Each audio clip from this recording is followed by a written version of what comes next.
The year is 1501. The air in the apostolic palace of the Vatican is thick, not with the scent of incense and old parchment, but with the heady perfume of wine, roasted meats, and expensive Florentine candles. You are a junior secretary, tasked with transcribing letters in a small antechamber adjacent to the Pope's private apartments. The heavy oak door is closed, but it cannot contain the sounds from within. It is not the murmur of prayer or the sober discussion of statecraft that reaches your ears. It is laughter loud, unrestrained, and distinctly female. It mingles with the deeper, rumbling voices of powerful men of the cloth. A lute plays a tune more suited to a Roman tavern than the holy residence of the Vicar of Christ. Through the crack beneath the door, a sliver of light reveals the frantic, dancing shadows of a celebration spiraling beyond the bounds of decorum. You are not meant to be here, not meant to hear this. But your master, one of the lesser cardinals, has left you to finish your work. The sounds grow louder, punctuated by cheers and a strange, rhythmic scattering, like coins or nuts being thrown across a marble floor. You press your quill to the parchment, your hand trembling slightly, trying to focus on the Latin script. But your mind is on the other side of that door, in the room where the earthly representatives of God are hosting a gathering that feels profoundly unholy, to the night that will later be known as the Banquet of the Chestnuts. So, before we unseal these forgotten records, consider this a moment to register your presence. I serves as your signature, and a subscription grants you access to all future findings, provided you believe these stories must be unearthed. And in the comments below, share with us your thoughts on the most misunderstood or maligned figure in all of history. And now, the preamble is over. Let us turn to the primary sources and begin the slow work of reconstruction. The story of the family that would become synonymous with Renaissance depravity does not begin in the gilded, corrupt halls of Rome, but in the arid lands of the Kingdom of Aragon in modern-day Spain. The name was not originally Borgia, but Borgia, a minor noble family from the town of Civita near Valencia. For centuries, they were unremarkable, serving local lords in the Aragonese crown without particular distinction. Their ascent from provincial obscurity to the apex of temporal and spiritual power in Christendom is almost entirely the work of one man, Alonso de Borgia. Bonso was not a warrior or a great landowner, but a shrewd and gifted legal scholar. He studied canon law at the University of Lleida and rose through the ecclesiastical hierarchy on the strength of his intellect and diplomatic skill. His crucial opportunity came during one of the great crises of the late medieval church, the Western Schism, which had for decades seen rival popes in Rome and Avignon tear the fabric of the faith apart. Even after the Council of Constance largely resolved the schism in 1417, a stubborn antipope, Benedict XII, held out in Spain, supported by the Kingdom of Aragon. Alonso de Borgia became a key diplomat for King Alfonso V of Aragon. It was Alonso who successfully persuaded his successor, Antipope Clement VII, to abdicate in 1429 and recognize the authority of Pope Martin V in Rome. This service was his entry ticket onto the world stage. For his loyalty and diplomatic success, he was rewarded, being appointed Bishop of Valencia. For the next decade and a half, he served the King of Aragon in Naples, running the government of the newly conquered kingdom. It was only in 1440 that his past service to the papacy was fully recognized when Pope Eugene IV elevated him to the College of Cardinals. In 1455, following the death of Pope Nicholas V, the 77-year-old Alonso de Borgia was elected to the throne of St. Peter, taking the name culminated. His election was a classic compromise. The powerful Italian cardinals, primarily the Orsini and Colonna families, were deadlocked. They chose the aged Spaniard as a caretaker pope, someone they believed would reign for a few years and die without significantly altering the balance of power. They fundamentally misjudged their man, culminated, though old, moved with decisive speed not to serve the interests of the Roman families, but to establish his own. This was the moment the Borgia dynasty was truly born in Italy. The defining feature of his short pontificate was an unapologetic and breathtaking nepotism. He immediately summoned his nephews from Spain to Rome. The first was Pedro Luis de Borgia, who was showered with titles and authority, becoming Captain General of the Church. prefect of Rome, and Duke of Spoleto. He was the family's military arm. The second nephew was Rodrigo de Borgia, the son of Carl IX's sister Isabel. At the age of just 25, with no significant theological training, Rodrigo was made a cardinal deacon. A year later, he was appointed vice-chancellor of the Holy Roman Church, one of the most powerful and lucrative administrative positions in the entire papal court. This single appointment gave Rodrigo immense wealth, patronage networks, and an institutional power base that would endure for decades. The Roman aristocracy watched in disgust as these foreign Catalans, as they were derisively called, seized the highest offices of the state in the church. They saw Carl IXDSII as a Spanish usurper, filling the Vatican with his hungry relatives. But their contempt was irrelevant. Carl IXDS had successfully implanted the seeds of his family in the very heart of Roman power. When he died in 1458, a violent backlash against the Catalans drove Pedro Luis from the city, but Rodrigo, the cardinal, was too entrenched to be removed. He had the money, the title, and the cunning to survive. He would spend the next 35 years patiently maneuvering within the Curia, building his fortune, and waiting for his own moment to claim the ultimate prize his uncle had shown him was possible. The death of Carl IXDSII in August 1458 triggered an immediate and violent pogrom against the Borgia family and their so-called Catalan barons, who felt cheated of their influence, hunted them through the streets. Pedro Luis Borgia, the late Pope's favorite nephew and captain general of the church, was forced to sell his holdings and flee the city in disguise, only to die of malaria shortly thereafter. It seemed the Borgia interlude was over. Cardinal Rodrigo Borgia did not flee. He weathered the storm from within the fortified safety of the Vatican, protected by his ecclesiastical rank. At 27 years old, he possessed a potent combination of charm and cunningism. While his cousin represented the fleeting military power of the family, Rodrigo embodied its institutional foundation. As vice-chancellor, he was an integral part of the papal bureaucracy, a position he could not be easily dislodged from. He understood that in Rome, mobs were temporary, but institutions were permanent. For the next 35 years, Rodrigo Borgia served as vice-chancellor under four successive popes, Pius II, Sixtus IV, and Innocent VII. This period was the true forge of his power. The office of the vice-chancellery was the administrative heart of the papal states. It oversaw the vast papal secretariat, drafted official bulls and briefs, and managed the Curia's immense legal and fines. Every significant appointment, every dispensation, every land grant, and every lucrative contract had to pass through the chancellery. And for every document that received its seal, a fee was collected. Rodrigo Borgia did not simply administer the system, he mastered it. He transformed the vice-chancellery into a personal financial empire. His wealth grew to legendary proportions. He leveraged his position to accumulate a vast portfolio of ecclesiastical benefices from across Europe. While holding the office of vice-chancellor, he was simultaneously the Archbishop of Valencia, the Bishop of Porto, and the Bishop of Cartagena, along with being the abbot of numerous monasteries in both Italy and Spain. Each of these positions came with its own substantial revenues from tithes and land holdings, which flowed directly into his personal coffers in Rome. He engaged in what was effectively institutionalized simony, the buying and selling of church offices, a practice so common it was barely concealed. He brokered appointments for other aspiring churchmen, taking a substantial cut for his services. His palace, which now stands as the Palazzo for the Caesarean, became one of the most magnificent in Rome, a testament to a fortune that rivaled that of the great Italian ruling families and far surpassed that of any other cardinal.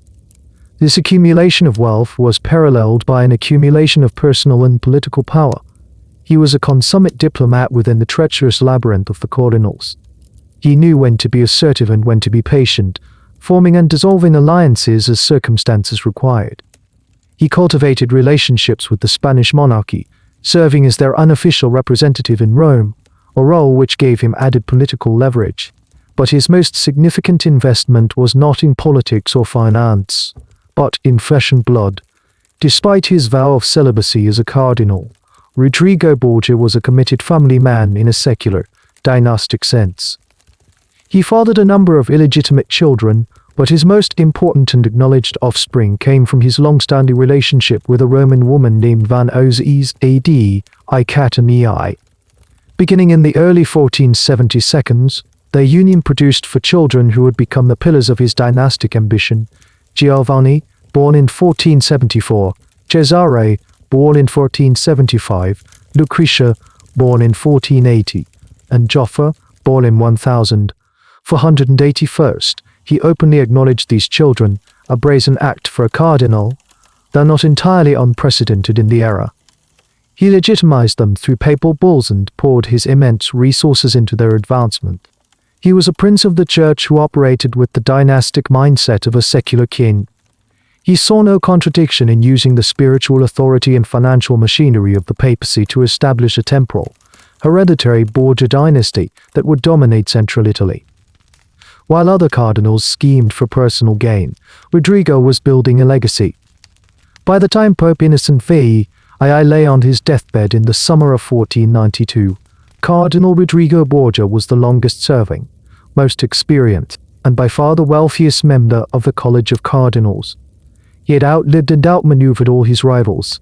After 34 years of patient, ruthless, and meticulous preparation, his moment had finally arrived.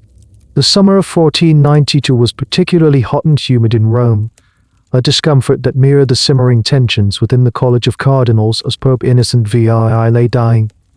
When he finally succumbed on July 25th, the city braced itself for the spectacle of a papal election, an event invariably accompanied by intense political maneuvering, open corruption, and often civil unrest. The leading contenders for the papacy were formidable figures, each commanding significant support and representing distinct factions. Cardinal Giuliano della Rovere, a nephew of the formidable Pope Sixtus IV, was known for his fierce ambition and military prowess. He commanded the loyalty of a substantial block of cardinals, many of whom owed their positions to his uncle, Cardinal Ascanio Sforza, a scion of the powerful Milanese ducal family, represented the interests of northern Italy and possessed considerable wealth and influence through his family connections. And then there was Cardinal Rodrigo Borgia, the seasoned vice-chancellor, who for decades had cultivated relationships, accumulated benefices, and patiently awaited this precise moment.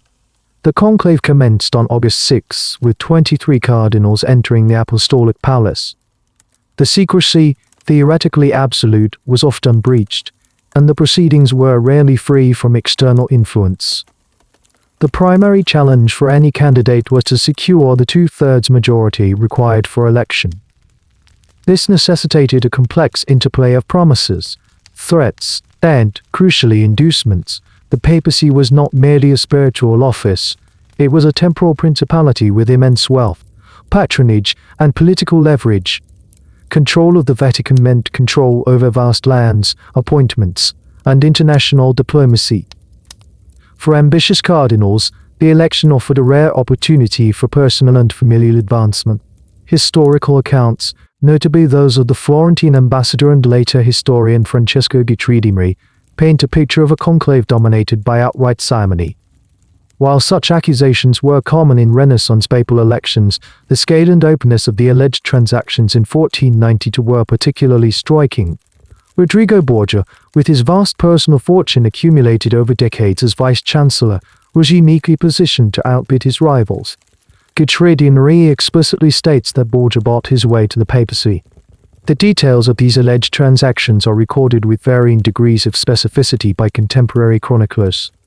Cardinal Sforza, for example, a man whose ambition was as keen as his financial needs, was reportedly promised the vice-chancellery itself, Borgia's former immensely lucrative office, along with Borgia's fortified palace in Rome, and for fully laden mules of silver.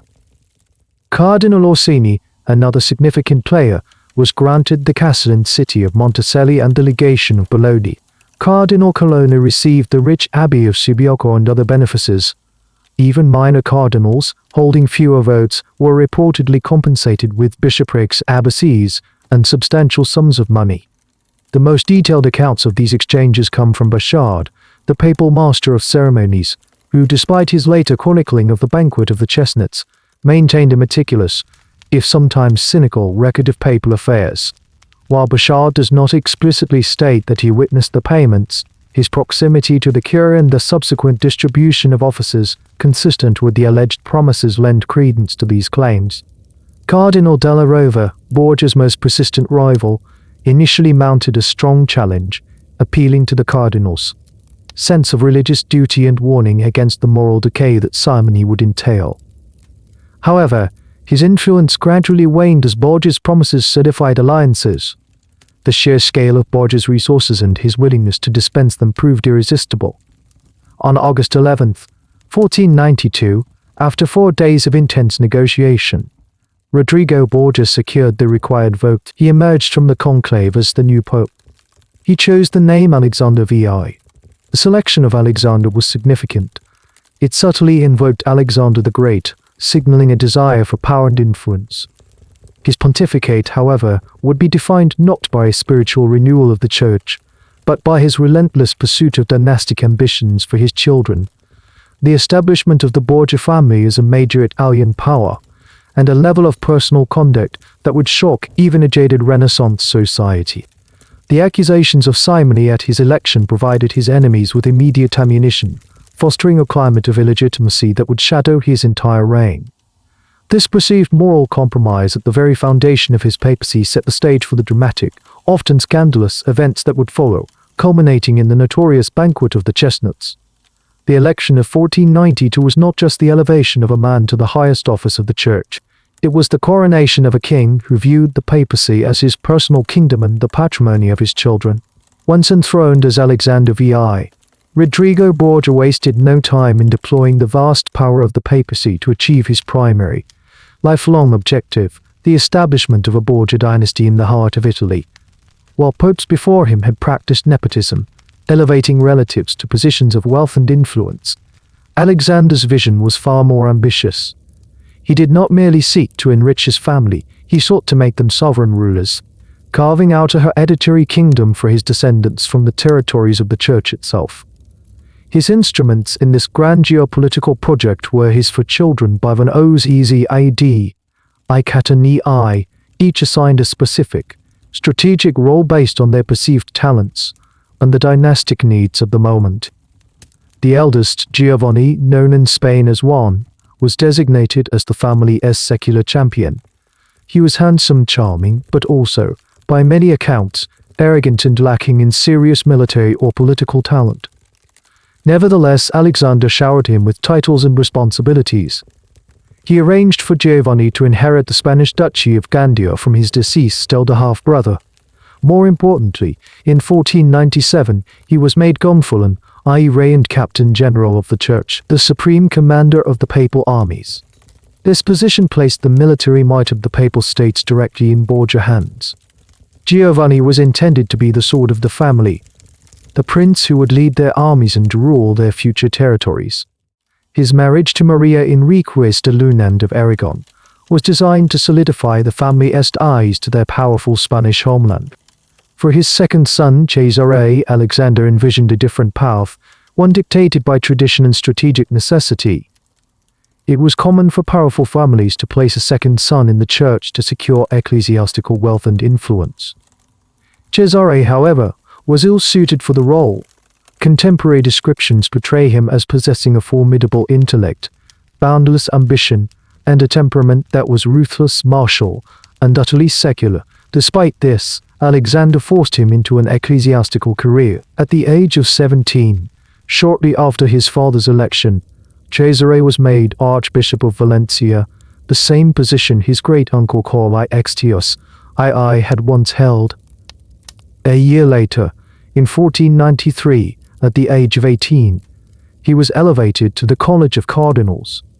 This appointment was a transparent act of nepotism that violated several canonical laws, including those regarding the age and legitimate birth, which Alexander simply brushed aside with papal dispensations. Cesare became a powerful figure within the Curia, controlling access to his father and managing a significant portion of the church's patronage. He was the family's presence inside the institutional heart of the papacy, a source of intelligence and influence. Even as his crimson robes barely concealed his simmering resentment and secular aspirations. Lucretia, his only daughter from this union, was the family's primary matrimonial asset. In the intricate web of Italian politics, a strategic marriage could secure an alliance, neutralize an enemy, or gain a territorial foothold without a single drop of blood being shed. At the age of 13, Lucretia was married to Giovanni Sforza, the Lord of Pesaro and nephew of Ludovico Sforza, the powerful Duke of Milan. This union, celebrated with lavish festivals at the Vatican in 1493, was a purely political calculation. It was designed to secure the friendship of the Milanese Sforzas, one of the most significant military powers in northern Italy, and to create a buffer against the Borgia's rivals. Lucretia herself was a pawn in this game, her personal feelings irrelevant to the grand strategy her father was orchestrating. The youngest son, Joffre, was also used to forge a critical alliance, this time to the south. The Papal States shared a long and often contentious border with the Kingdom of Naples, then ruled by the House of Aragon. To secure this flank, Alexander arranged for the 13-year-old Joffre to marry Sancha of Aragon, the illegitimate daughter of King Alfonso II of Naples. As part of the marriage agreement, Joffre was created Prince of Squillace. This matrimonial link transformed the Borgias from upstarts into relatives of one of Italy's old astrorial houses, providing them with a crucial alliance and a territorial base in the south. Within a few short years of his election, Alexander V had strategically placed his foot children across the Italian peninsula. Giovanni commanded the army. Cesare controlled a powerful faction within the church. Lucretia secured the northern alliances, and Joffre anchored the south. It was a comprehensive and audacious strategy of encirclement and consolidation. The Papal States were no longer just the patrimony of Saint Peter. They were being systematically transformed into the hereditary property of the House of Borgia. This intricate web of power, however, was woven with the fragile threads of human loyalty and ambition. The very pawns Alexander had so carefully placed on the board possessed wills of their own, and their passions would soon threaten to unravel his meticulously crafted dynastic tapestry. The Rome over which Alexander I now presided was a city of profound and unsettling duality, a place where the sacred and the profane were not merely neighbors, but were deeply, inextricably intertwined. To understand the actions of the Borgias, one must first understand the stage upon which they performed. At the turn of the 16th century, Rome was, on the one hand, the undisputed capital of Western Christendom. It was the destination for hundreds of thousands of pilgrims who crossed mountains and seas, seeking salvation at the tombs of the apostles Peter and Paul. The Jubilee of 1500, proclaimed by Alexander himself, saw the city's population swell with the faithful, all eager to gain the plenary indulgence offered to them. They moved in reverent processions between the great Basilica Street, Peter's Street, John Lateran, and Santa Maria Maggiore, gazing in awe at the most sacred relics of the faith, such as the Veil of Veronica. The entire economy of the city was, in large part, fueled by this spiritual commerce. The sale of indulgences, the fees for clerical appointments, the offerings of pilgrims, all of this constituted a river of gold that flowed into the papal treasury. For the pious believer in faraway Germany or England, Rome was a holy city, the physical point of contact between heaven and earth. The reality on the ground, however, was far grimmer and more chaotic. The urban landscape was a jarring collage of ancient grandeur and medieval squalor. The majestic ruins of the Colosseum and the Forum served as quarries for new construction and shelters for the indigent. Herds of goats and cattle grazed among fallen imperial columns. The narrow, unpaved streets were thick with mud and refuse, and prone to outbreaks of plague and fever. Law and order were fragile at best. The city was dominated by powerful baronial clans, most notably the Orsini and the Colonna, who behaved like sovereign princes within their fortified urban enclaves. They maintained private armies, waged bloody vendettas against each other in the public squares, and frequently challenged the authority of the Pope himself. Assassination was a common political tool, and the dagger of the hired bravo, or assassin, was a constant threat. The city guard, the Bursari, were largely ineffective against these entrenched military powers. This was a city overwhelmingly populated by men, priests, monks, scribes, lawyers, soldiers, artists, and the vast retinue of cardinals and ambassadors. This demographic imbalance, combined with the immense flow of transient wealth from the pilgrimage trade, created a thriving and highly visible sex industry. Rome was famous throughout Europe for its courtesans. Numbering in the thousands, they were a recognized and stratified part of the social fabric. At the lower end were the streetwalkers who served the common pilgrims and laborers. At the upper end were the cortigioni onesti, the honest courtesans, who were often highly educated, skilled in music and poetry, and lived in luxurious apartments. They were the companions of cardinals, bishops, and ambassadors, serving not only as lovers but as witty conversationalists and sources of political intelligence. The industry was not hidden in the shadows. It was an open, regulated, untaxable feature of Roman life with entire districts given over to it. This pervasive sexual economy existed side by side with the machinery of salvation, a paradox that few contemporaries seem to find particularly troubling. The Vatican itself reflected this duality. From a distance, it was the administrative and spiritual heart of the Church. Up close, the Apostolic Palace was a bustling, labyrinthine court, seething with ambition and intrigue. The papal curia was a vast spiritual dispensations, legal judgments, and ecclesiastical promotions were bought and sold. Advancement depended not on piety, but on patronage, connections, and the strategic application of wealth. It was a place where a cardinal might commission a sublime altarpiece from Perugino in the morning, conspire to poison a rival prelate in the afternoon, and spend the evening in the company of a celebrated courtesan. For the Borgias, this environment was not an obstacle, it was their natural habitat. They did not introduce corruption to Rome, they simply mastered the city's existing systems with a singular focus and a ruthless efficiency that set them apart. Rome, the city of God and Mammon, was the perfect crucible for their dynastic experiment, a place where sacred authority provided the ultimate cloak for the pursuit of temporal power. Of all the figures who navigated this treacherous Roman landscape, none was more suited to its lethal complexities than Cesare Borgia. While his father, Pope Alexander VI, was the grand architect of the family's ambitions, Cesare was to become its master executioner. Contemporary accounts, from the dispatches of ambassadors to the chronicles of his enemies, consistently paint a portrait of a man of formidable and terrifying abilities. He possessed a superior intellect, capable of grasping intricate political situations and devising swift, often brutal solutions. He was famously taciturn and secretive, concealing his intentions behind a mask of cool detachment. Unlike his charming but vapid brother Giovanni, Cesare projected an aura of controlled menace. This was complemented by remarkable physical prowess. He was known to be incredibly strong, capable of bending a horseshoe with his bare hands, and was a skilled horseman and swordsman. In a city where physical violence was a constant possibility, these were valuable assets. Yet, this man of action, this natural-born predator, was initially confined by his father to the gilded cage of the church.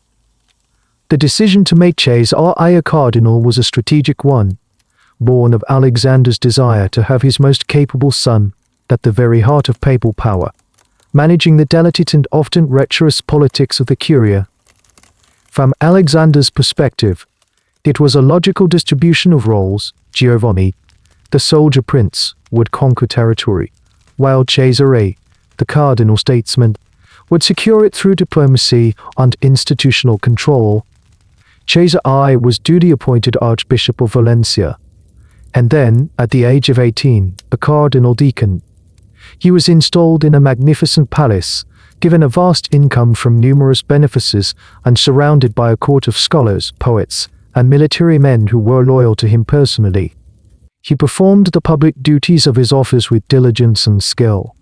He participated in consistories, undertook diplomatic missions, and administered his ecclesiastical territories effectively. In 1497, he served as the papal legate for the coronation of the King of Naples, a mission of immense diplomatic importance, which he carried out with a magnificence and gravitas that impressed the Neapolitan court. Yet, it was clear to all who observed him that his heart was not in the church. He rarely, if ever, said Mass. He lived the life of a secular prince, holding lavish banquets, patronizing artists, and maintaining a stable of the finest horses in Italy. His true passions were for war, statecraft, and power in its most direct and tangible form. A famous, perhaps apocryphal story illustrates the deep conflict between his role and his nature.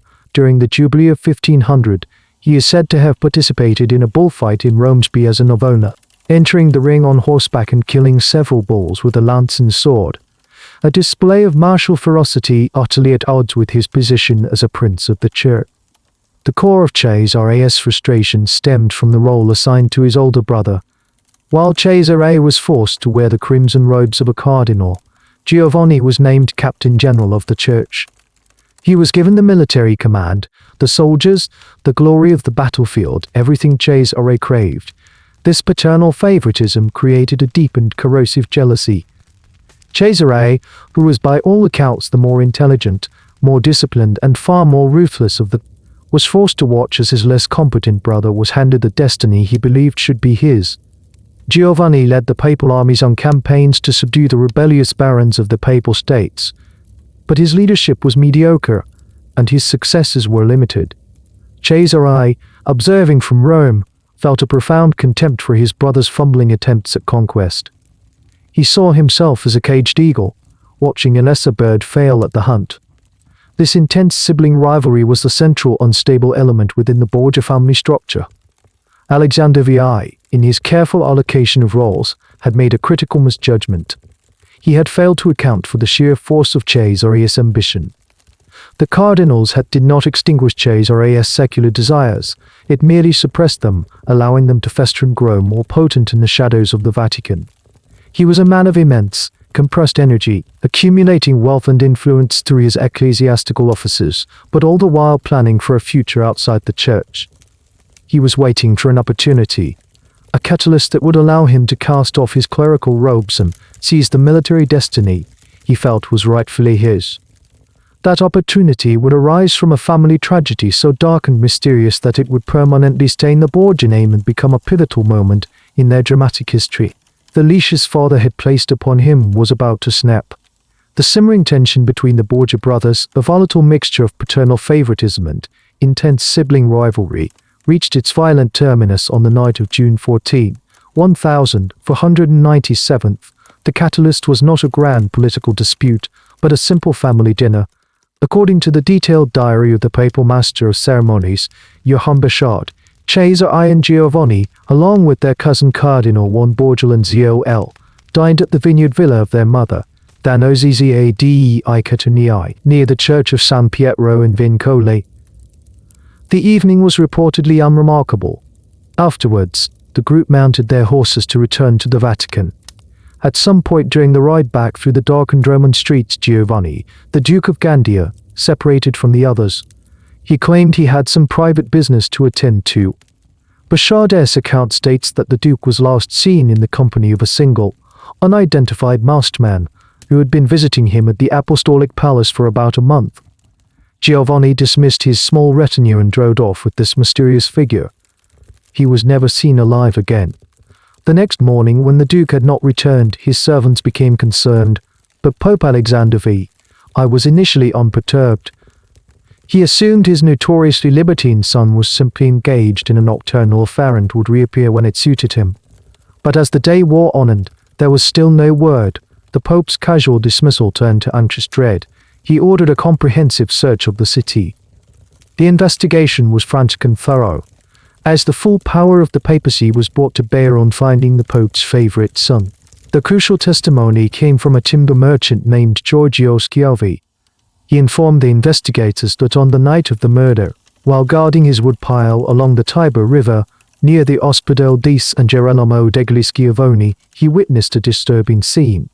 Around midnight, two men emerged from a narrow alley, looked around carefully, and then retreated.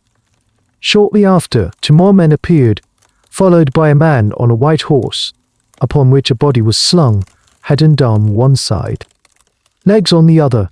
At the point where the city's sewage drained into the river, the horsemen, with the help of the others, swung the corpse and threw it with great force into the water.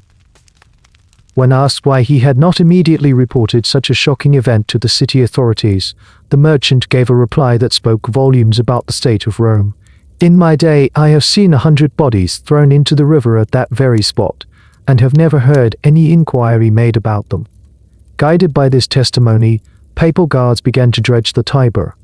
On the afternoon of June 16, their hooks brought up the body of the Duke of Gandia.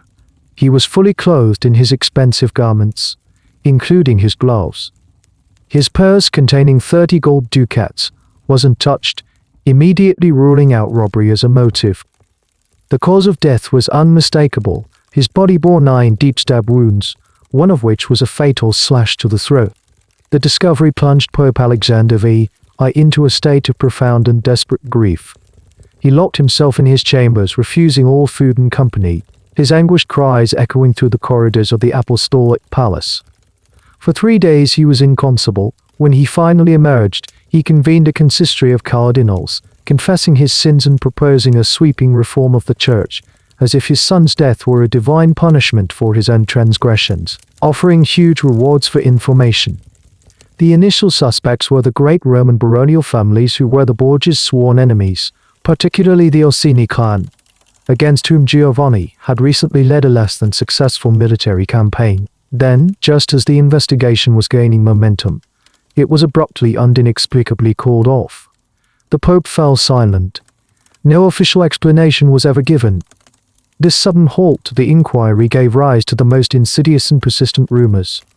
Suspicion inevitably coalesced around the figure who stood to gain the most from the Duke of Gandia's demise, his own brother, Cardinal Cesare Borgia. With Giovanni dead, the position of Captain General of the Church was vacant. Military champion was now open. Cesare, the caged eagle, was suddenly presented with a clear path to the life he had always craved. While no direct evidence ever emerged to definitively prove his guilt, the circumstantial case was overwhelming. His motivelessness was well known, and the termination of the investigation strongly suggested that the Pope had discovered a truth so terrible he could not bear to make it public. The murder of the Duke of Gandia was more than a fratricide. It was a coup d'état within the Borgia family, a bloody event that removed Cesare's chief rival and unleashed his formidable ambition upon the political landscape of Italy. In the aftermath of Giovanni Borgia's murder, a new and formidable figure entered the Borgia orbit, an observer whose keen analysis would do more to immortalize Cesare Borgia's methods than any of his military victories. This was Niccolò Machiavelli, a mid-level diplomat and political secretary for the Republic of Florence. From 1498 onwards, Machiavelli was dispatched on several diplomatic missions to Cesare's court, tasked with negotiating with the formidable new power that was rapidly and ruthlessly consolidating his hold over central Italy. His dispatches to his government in Florence, and his later reflections in his seminal work, The Prince, provide an unparalleled, contemporaneous insight into Cesare's character and political methodology. Machiavelli was not a moralist, he was a political realist, and in Cesare, he found the living embodiment of his theories on power. A classic example of this methodology, which Machiavelli witnessed and documented, was Cesare's conquest of the Romagan region. The Romagan, a patchwork of small city-states, nominally under papal authority, was in reality controlled by a collection of petty tyrants, or signori, who ruled with absolute and often brutal power. They were notoriously unreliable vassals, prone to rebellion and shifting allegiances. After announcing his cardinalate in 1498, an unprecedented act that required his father's full backing, Cesare was made Duke of Valentino by King Louis XVI of France and given command of a French army to begin his campaign of subjugation. His approach was systematic and terrifyingly effective. He would isolate one city-state at a time, using a combination of overwhelming military force and psychological warfare. He understood the power of fear. Before his armies even arrived, his reputation for ruthlessness would precede them, often causing cities to surrender without a fight. Those that resisted, like the city of Forlì, defended by the formidable Caterina Sforza, were subjected to brutal sieges and sacked without mercy. He made it clear that loyalty would be rewarded, but defiance would result in annihilation. Perhaps the most famous incident that Machiavelli dissected was Cesare's handling of his own treacherous captains, the cardinal-turned-warlord. These mercenary commanders, including figures like Lutello's Easy Ovitello and Oliver Offermo, had been instrumental in his early conquests. However, feeling their own power threatened by Cesare's meteoric rise, they conspired against him in late 1502. Cesare, upon learning of their plot, feigned ignorance. Professing friendship and offering them new contracts, he invited them to a meeting in the town of Senigallia to celebrate this supposed reconciliation. As Machiavelli, who was present in the town as a Florentine envoy, watched with a kind of clinical admiration, Cesare's trap was sprung. Once the cardinal-turned-warlord had entered the designated palace and dismissed their bodyguards, Cesare's loyal troops surrounded the building. The mercenary captains were seized, and by the end of the night, they were all strangled. For Machiavelli, this was not an act of simple treachery. It was a masterstroke of political realism. Cesare had identified a threat to his state and had eliminated it with surgical precision and brutal efficiency. He had used deception against deceivers and had consolidated his power in a single, decisive action. Machiavelli wrote admiringly, he decided it was a safer and more necessary thing to deceive them than to fight them with an open force. This event, more than any other, cemented Cesare's reputation and became a core case study in The Prince. Machiavelli was not necessarily celebrating Cesare's cruelty, but rather analyzing it as unnecessary to love statecraft for a new prince, who must establish his authority in a hostile and chaotic world. Through Machiavelli's dispassionate prose, Cesare Borgia was transformed from a mere warlord into a political archetype, a chillingly rational practitioner of a moral science of power that would be studied and debated for centuries to come. With his primary rival, his brother Giovanni, eliminated and having successfully cast off the crimson robes of a cardinal in August 1498, Cesare Borgia was finally free to pursue his military ambitions. His father, Pope Alexander VI, facilitated this transition with remarkable speed. He secured Cesare a French title, the Duke of Valentino, is from which his Italian nickname, Il Valentino, was derived, and a French bride, the noblewoman Charlotte d'Albret, sister to the King of Navarre. This French alliance was the cornerstone of his new military career, providing him with financial subsidies and, most importantly, the loan of a contingent of highly trained French soldiers. With these resources, Cesare turned his attention to the Remagen, a chaotic and fragmented region in northeastern Italy that was, in theory, part of the Papal States, but in practice was ruled by a collection of independent, defiant local lords. Alexander VI declared these rulers to be in rebellion against the Church, providing the legal pretext for Cesare's invasion. The campaign was not merely a military endeavor, it was the foundation of the Borgia plan to create a permanent, hereditary state for their family. Cesare's campaign began in late 1499. His methods were a stark departure from the often theatrical and indecisive warfare common among the Italian city-states at the time. He moved with a speed and ruthlessness that shocked and terrified his opponents. His army was a modern, combined arms force, consisting of French heavy cavalry, Swiss and Gascon infantry pikemen, and a formidable artillery train, which he used to devastating effect against medieval fortifications. Drawn-out sieges if he could avoid them. Instead, he preferred to make an example of the first city that resisted him. By the summer of 1501, Cesare Borgia was the master of the Remagen. He had, in less than 2 years, consolidated a disparate collection of rebellious towns into a centralized, efficient, and well-administered state. He proved to be as skilled an administrator as he was a general. He swept away the corrupt and arbitrary rule of the former tyrants, replacing them with his own hand-picked governors. He established a system of impartial justice, epitomized by his appointment of the notoriously severe Ramiro del Orque to pacify the region.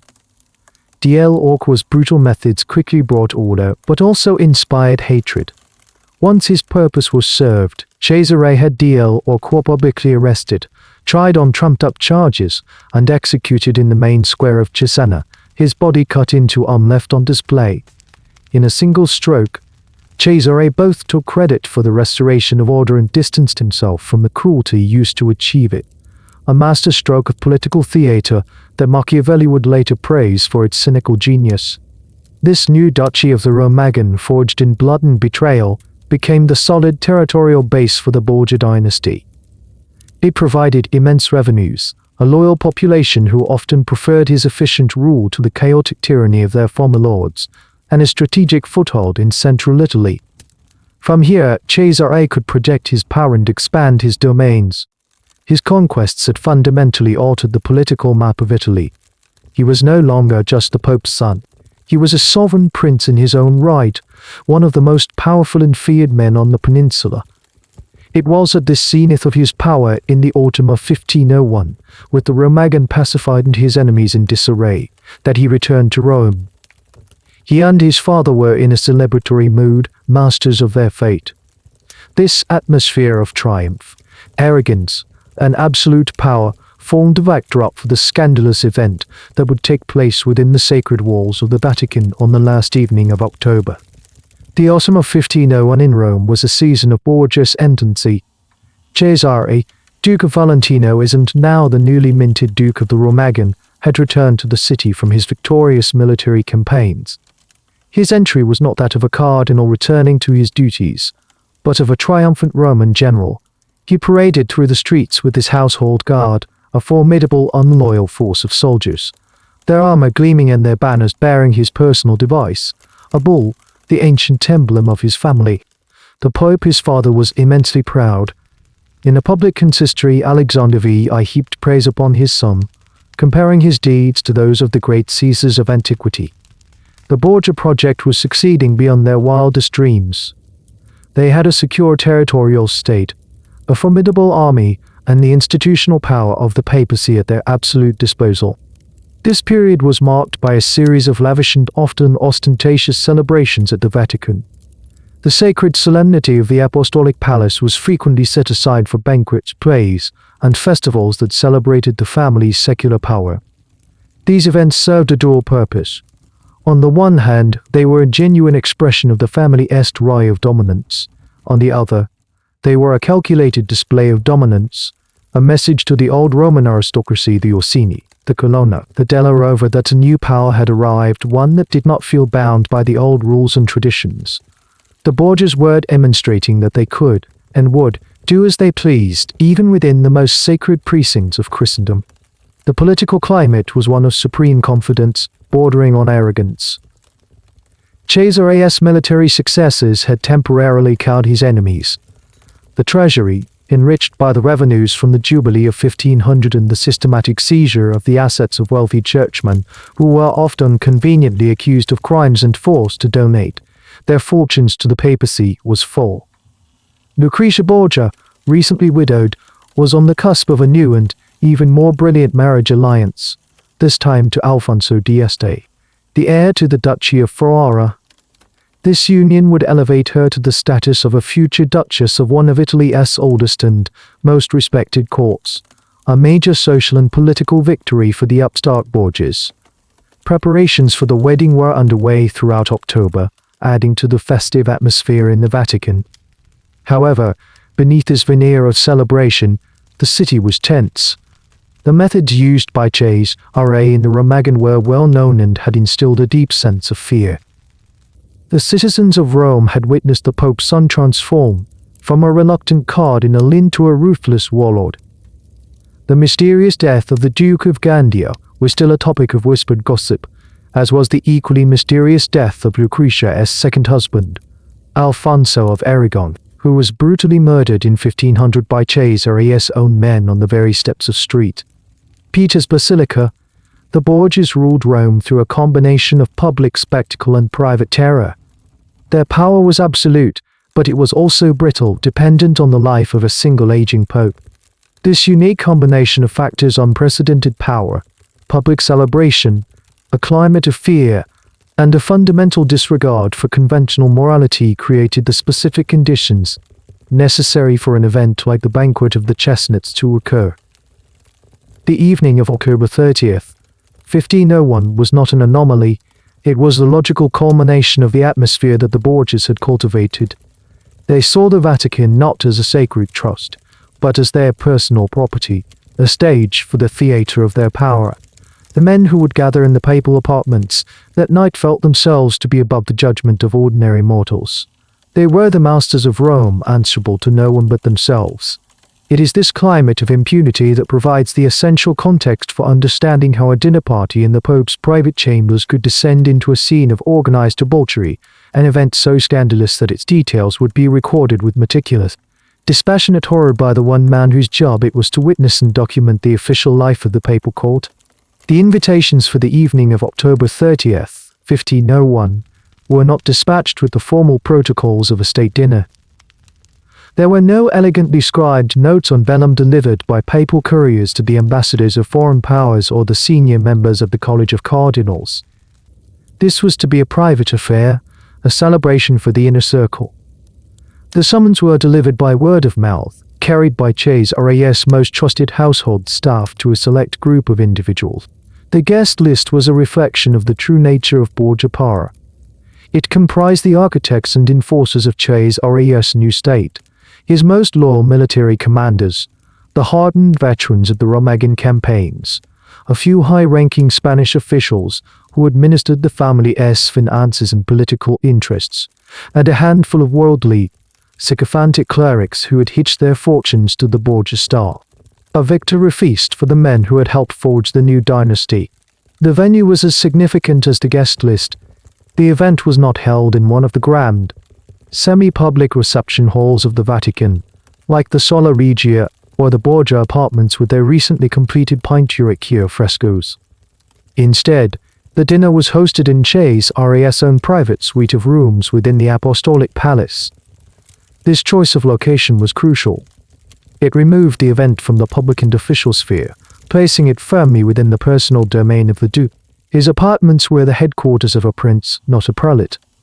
The walls were hung with priceless Flemish tapestries depicting scenes of ancient battles and mythological hunts, not the lives of the saints. The furniture was of heavy, dark, intricately carved wood, and the sideboards were laden with gilded silver and intricately worked Venetian glass. The light came not from austere church candles but from dozens of beeswax tapers set in elaborate candelabra, casting a warm, flickering glow that banished the cavernous shadows of the palace and created an atmosphere of intimate, secular luxury. The air was heavy with the scent of burning logs from the massive fireplace, expensive perfumes worn by the guests, and the richer aromas of the feast being prepared in the papal kitchens below. Presiding over this assembly were the three central figures of the Borgia family. At the head of the long table sat Pope Alexander VI. His presence transformed the event from a simple soldier's banquet into an act of profound institutional sacrilege. He was not there as the vicar of Christ, but as the patriarch of the Borgia clan, a proud father celebrating the triumphs of his son. Seated in places of honor were his children, Cesare and Lucretia.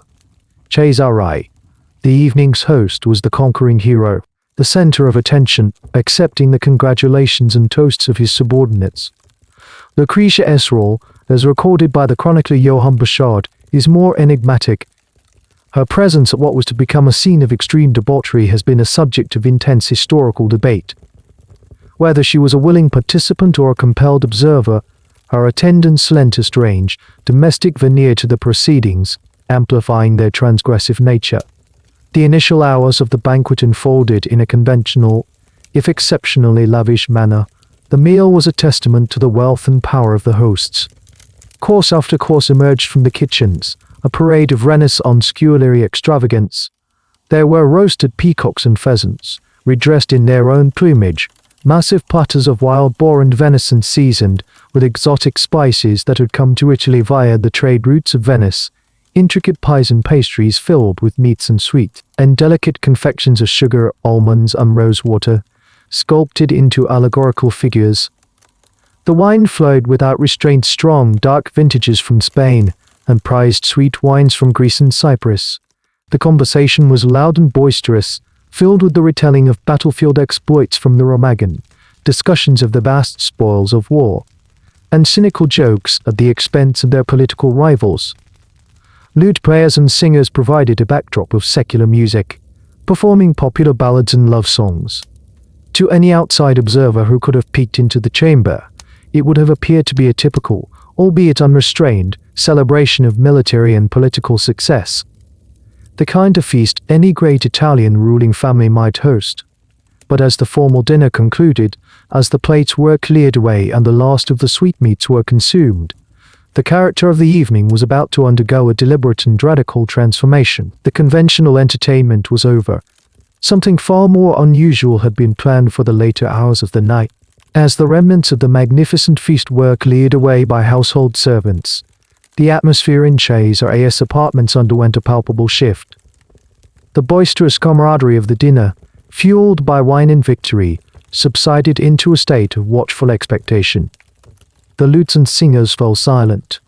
The heavy oak doors to the chamber were closed and secured, not to keep intruders out, but to ensure that what was to follow would remain contained within those four walls, a secret shared only by the initiates of the Borgia court. Pope Alexander VI, his son Cesare, and his daughter Lucretia remained seated, not as hosts concluding an evening, but as spectators in a royal box, awaiting the commencement of a private theatrical performance. The signal was discreet, perhaps a simple nod from Cesare to his captain of the guard. The doors at the far end of the hall reopened, but it was not servants who entered. Into the candlelit chamber, a space consecrated by centuries of papal residency, were ushered 50 women. The educated and refined cortegi onesti who entertained cardinals and ambassadors in their elegant salons. These were, by Bouchardesque classification, common prostitutes, likely recruited from the bustling brothels in the Campo di Fiori or the Trastevere district. Their introduction into the apostolic palace was not a spontaneous eruption of hedonism. It was a planned and organized affair. The number itself, 50, suggests a deliberate, almost logistical precision. This was not about procuring companions for the guests, it was about assembling a cast for a spectacle. Their arrival fundamentally altered the dynamic of the room. The formal structure of the banquet dissolved. The guests who had been seated along the long tables now rose and mingled. The women were instructed to disrobe, their clothes shed and cast aside, transforming the papal apartment into a scene reminiscent of a classical bacchanal. They moved among the candelabra, their bodies illuminated by the flickering light, while the powerful men of the Borgia court, soldiers, administrators, and clerics looked on. There is no record of coercion. The women were professionals, paid for their participation in the evening's entertainment. Yet, the power imbalance was absolute. They were performers, their purpose dictated entirely by the whims of their powerful patrons. At the head of it all, the papal family observed. According to Bouchard's clinical account, Pope Alexander VI, the 70-year-old pontiff, was a present and engaged spectator. Cesare, the architect of the evening, watched with the satisfaction of a director overseeing a successful production. Lucretia's documented presence is perhaps the most disquieting element of the entire affair. Whether she was an enthusiastic participant or a silent hostage to her family's depravity is a question that historians have long debated. Bouchard's account is devoid of such psychological insight. He was a chronicler of deeds, not motivations. He simply records her as being there, a witness, alongside her father and brother, to the organized debauchery that was about to unfold. Bouchard himself, as master of ceremonies, would have been present in an official capacity. His role was to oversee the proper functioning of the papal household and to record its activities, no matter how unusual. One can imagine him standing in the shadows at the edge of the room, a silent, meticulous observer in his clerical robes, his mind noting every detail for the diary entry he would later write. His account is not that of a scandalized moralist, but of a dispassionate bureaucrat documenting an official, if highly irregular, papal function. It is precisely this lack of emotion, this clinical precision in his prose, that gives his testimony such chilling authority. He was not writing anti-Borgia propaganda, he was simply doing his job. The arrival of the 50 courtesans was merely the prelude, the setting of the stage. The main event, a grotesque contest designed for the amusement of the Pope and his children, was about to begin. The guests and the performers were in place. The props were about to be introduced. Following the calculated arrival of the 50 women, the evening's main entertainment was formally introduced. Servants re-entered the chamber, their movements practiced and efficient. They carried not silver platters of sweetmeats or decanters of wine. but large wooden bowls filled with chestnuts. In a methodical manner, they proceeded to scatter the contents across the polished marble floor of the papal apartment. The nuts rolled into the corners of the room, coming to rest beneath the heavy tapestries and around the bases of the ornate furniture. This act transformed the luxurious chamber into a peculiar sort of game board, a field of play for the spectacle that had been meticulously designed. The rules of the contest were then articulated to the assembly. The 50 unclothed women were the contestants. Their objective was to collect the chestnuts that now littered the floor. The central, defining feature of this grotesque game, however, lay in the prescribed method of retrieval. They were forbidden from using their hands or arms. The collection was to be accomplished by crawling on the floor and picking up the chestnuts, using only the muscles of their genital regions. To further complicate the task and enhance the visual spectacle, numerous candelabra, which had previously been on tables and sideboards, were now placed directly on the floor. Their flickering flames cast a low, dancing light across the scene, creating a lattice of light and shadow through which the women would have to navigate. The candelabra served as both illumination and obstacles, forcing the participants to maneuver their bodies with care around the open flames. At a signal, the contest began. The 50 women descended to their hands and knees and commenced the task. What unfolded was a scene of methodical degradation, framed as a competitive sport for the amusement of the Pope and his guests.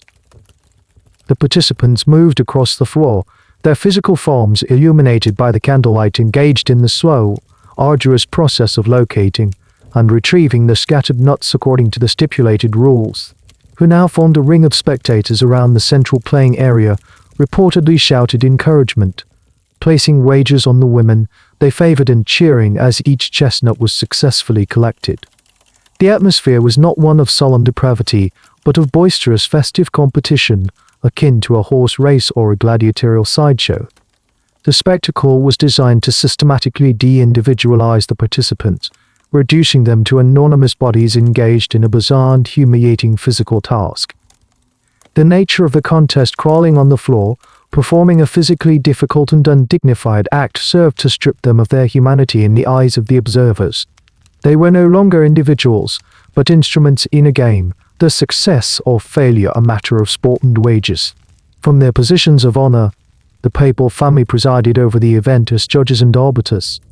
Johann Berchard's dispassionate account notes that Pope Alexander VI and Lucretia watched the proceedings intently. They were not passive observers but active participants in the judgment of the contest, observing the skill and speed of the various women. Cesare, the evening's host and likely the architect of the entire affair, oversaw the event with what can only be presumed to be a sense of proprietary satisfaction. This was the theater of his power made manifest, a demonstration that within the walls of his domain, he could subvert all norms, command any act, and transform the sacred seat of the church into a private arena for his amusement.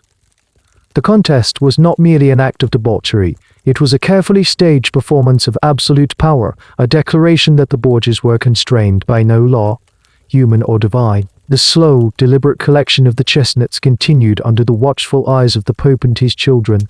A grotesque parody of a sporting event played out on the floor of the Apostolic Palace. The strange competition eventually concluded as the last of the scattered chestnuts were retrieved from the floor.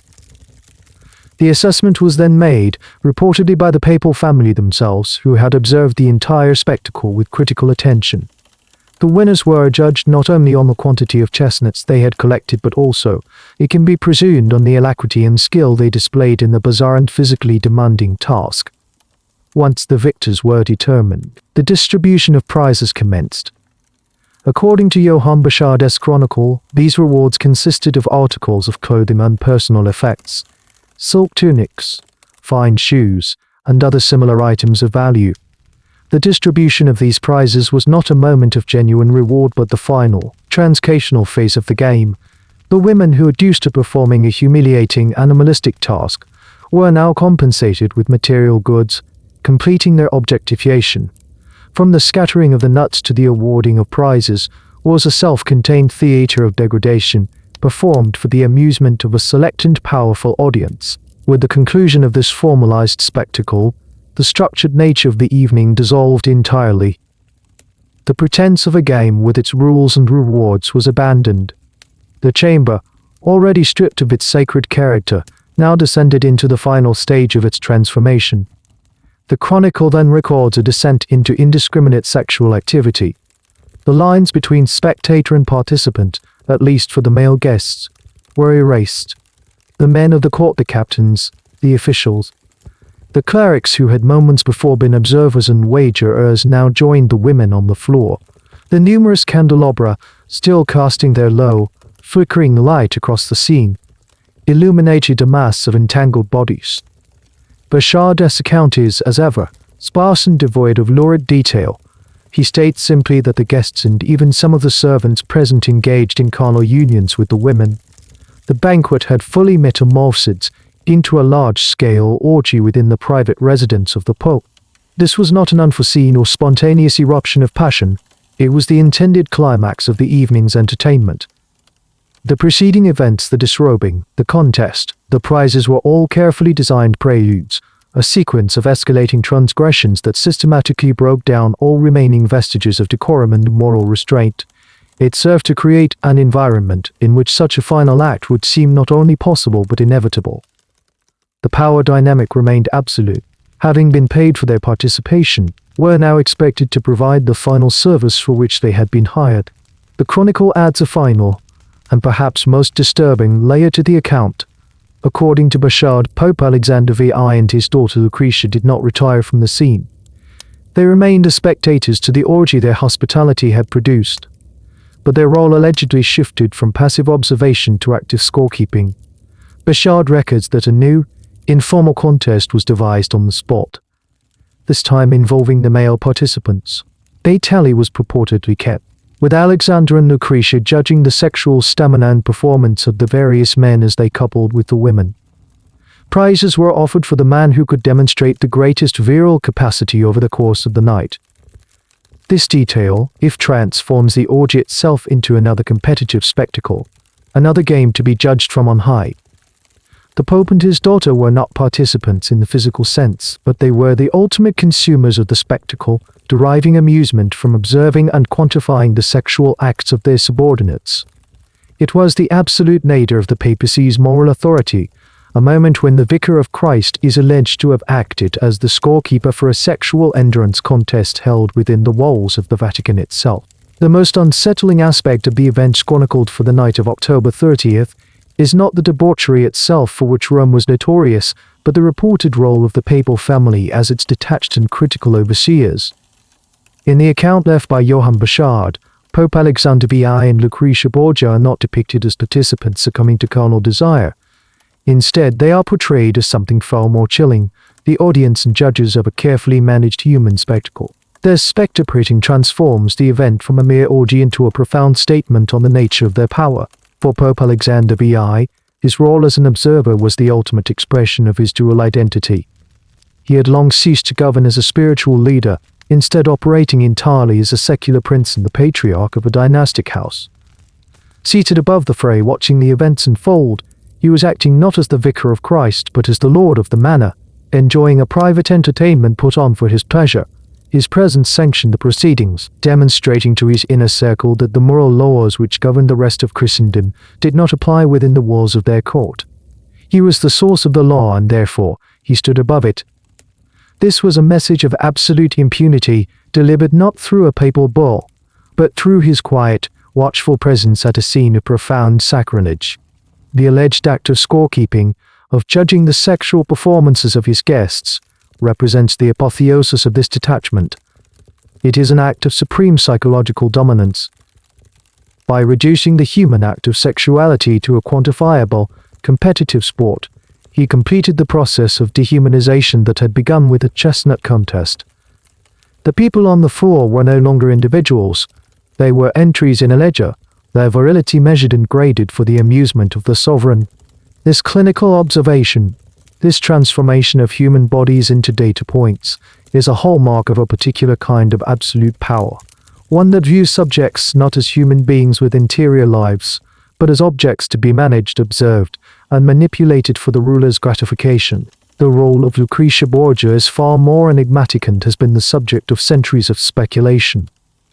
Borgia's diary is a ledger of actions, not emotions. He simply states that she was present and that she participated in the judging. He offers no insight into her state of mind. This factual void has allowed for the construction of two competing, and perhaps equally plausible narratives. In the first, the anti-Borgia black legend, Lucretia is the willing accomplice. A woman as depraved as her father and brother, a debauched Madonna, of sin presiding over her family's course of corruption. In this interpretation, her participation as a judge is a sign of her complete integration into the amoral world of Borgia power politics. In the second, more sympathetic view, she is the ultimate victim, a political pawn whose presence was required by her father and brother. In this reading, she is a hostage to her family's ambition, forced to witness these events as part of her duty, her face an impassive mask hiding an internal sense of horror, or perhaps worse, a weary resignation. Her presence would have served their purposes, lending a bizarre and transgressive familial authority to the proceeding. It is also possible that neither of these extremes is accurate. She may have been a product of her unique and pathological environment, desensitized from a young age to a degree of moral compromise that is almost unimaginable to an outside observer. The truth of her inner experience is lost to history. The only certainty is the scandalous power of her recorded presence, a woman, the Pope's own daughter, calmly observing and judging a mass orgy in the heart of the Vatican. Ultimately, the act of spectating itself was the central mechanism of power at the banquet. It established an unbridgeable gulf between the observers and the observed, the judges and the judged. The true currency of the evening was not physical pleasure, but the reinforcement of a power structure in which the Borgia family sat at the apex, looking down upon a world of lesser beings whose bodies and actions were theirs to command and critique.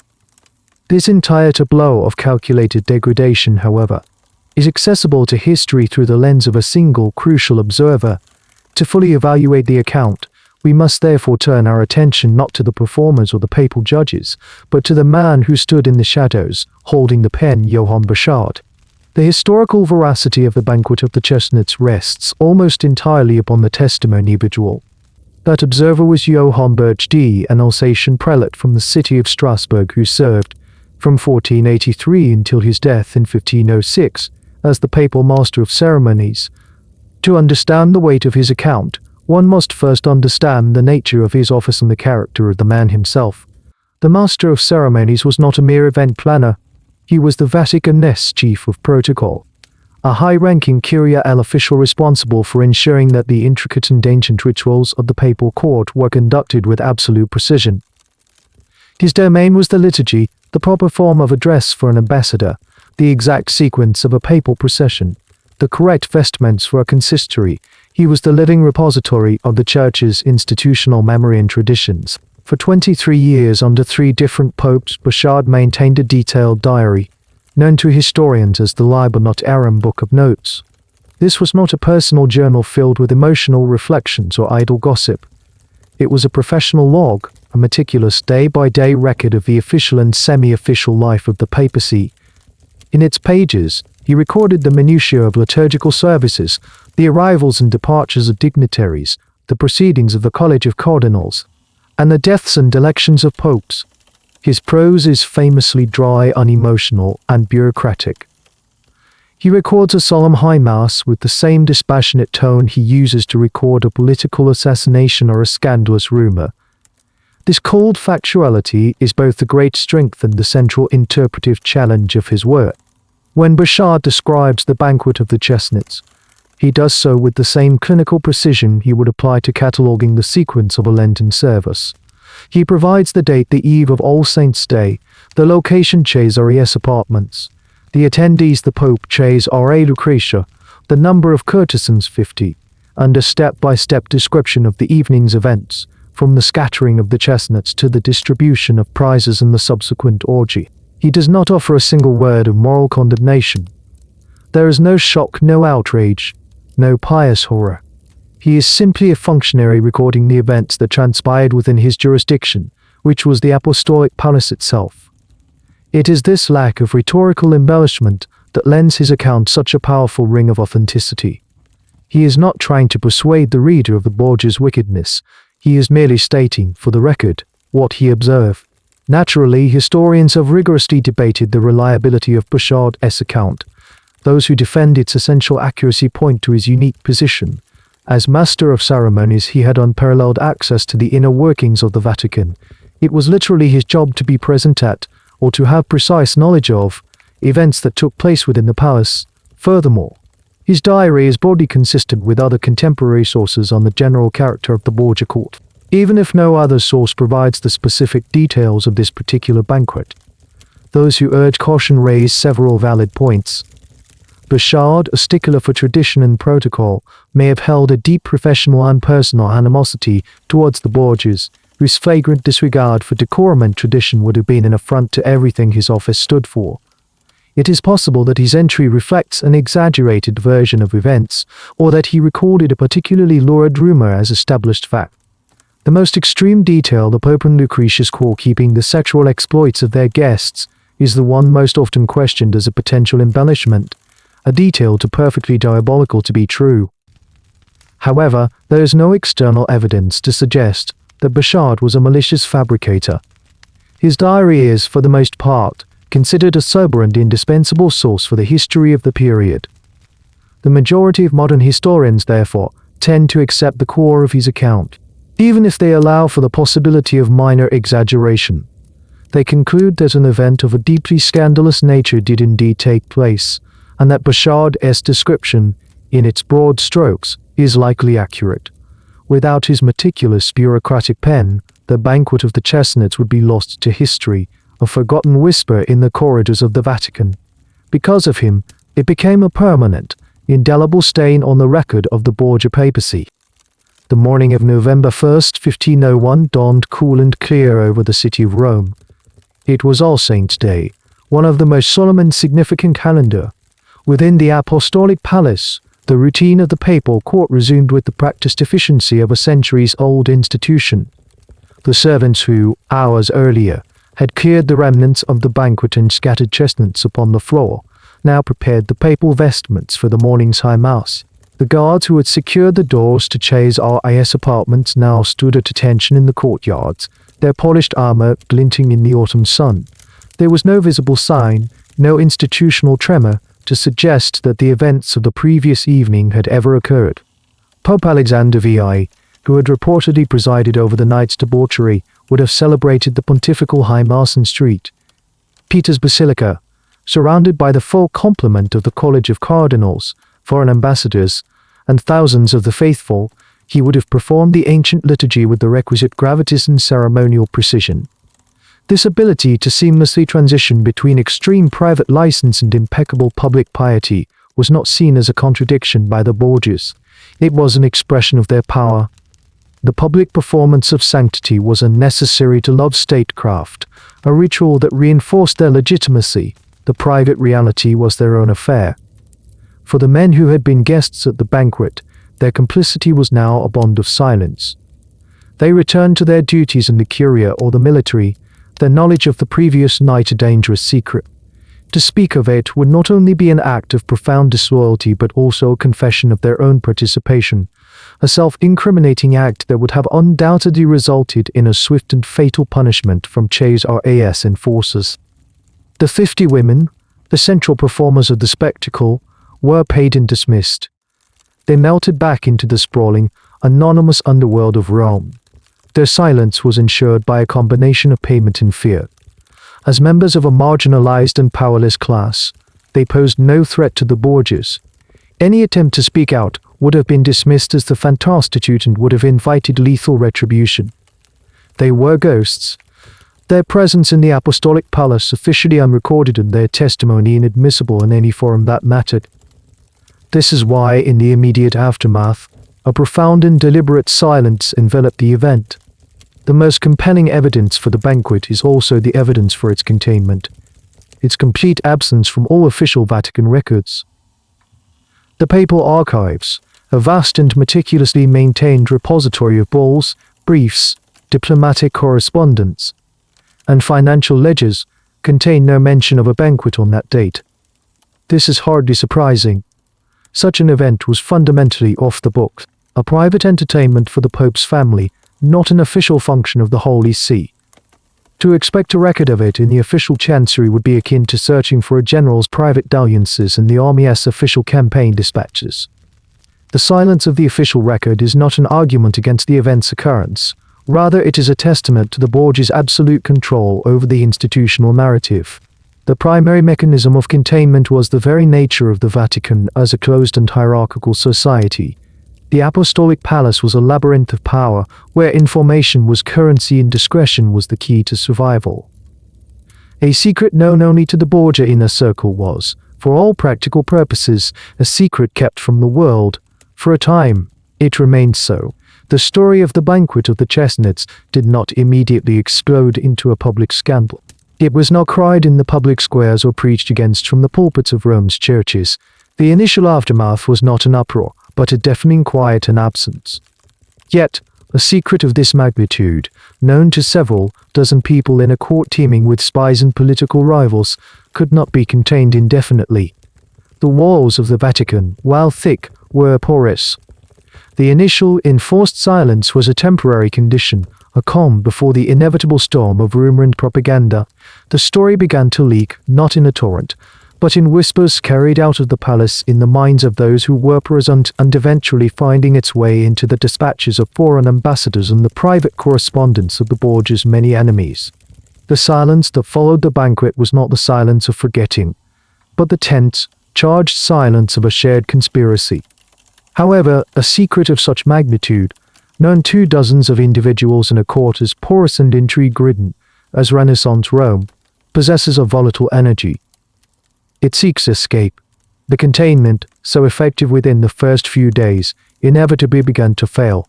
The story started to seep through the thick walls of the apostolic palace, not as a public proclamation, but through the discreet and well-established channels of diplomatic and political intelligence.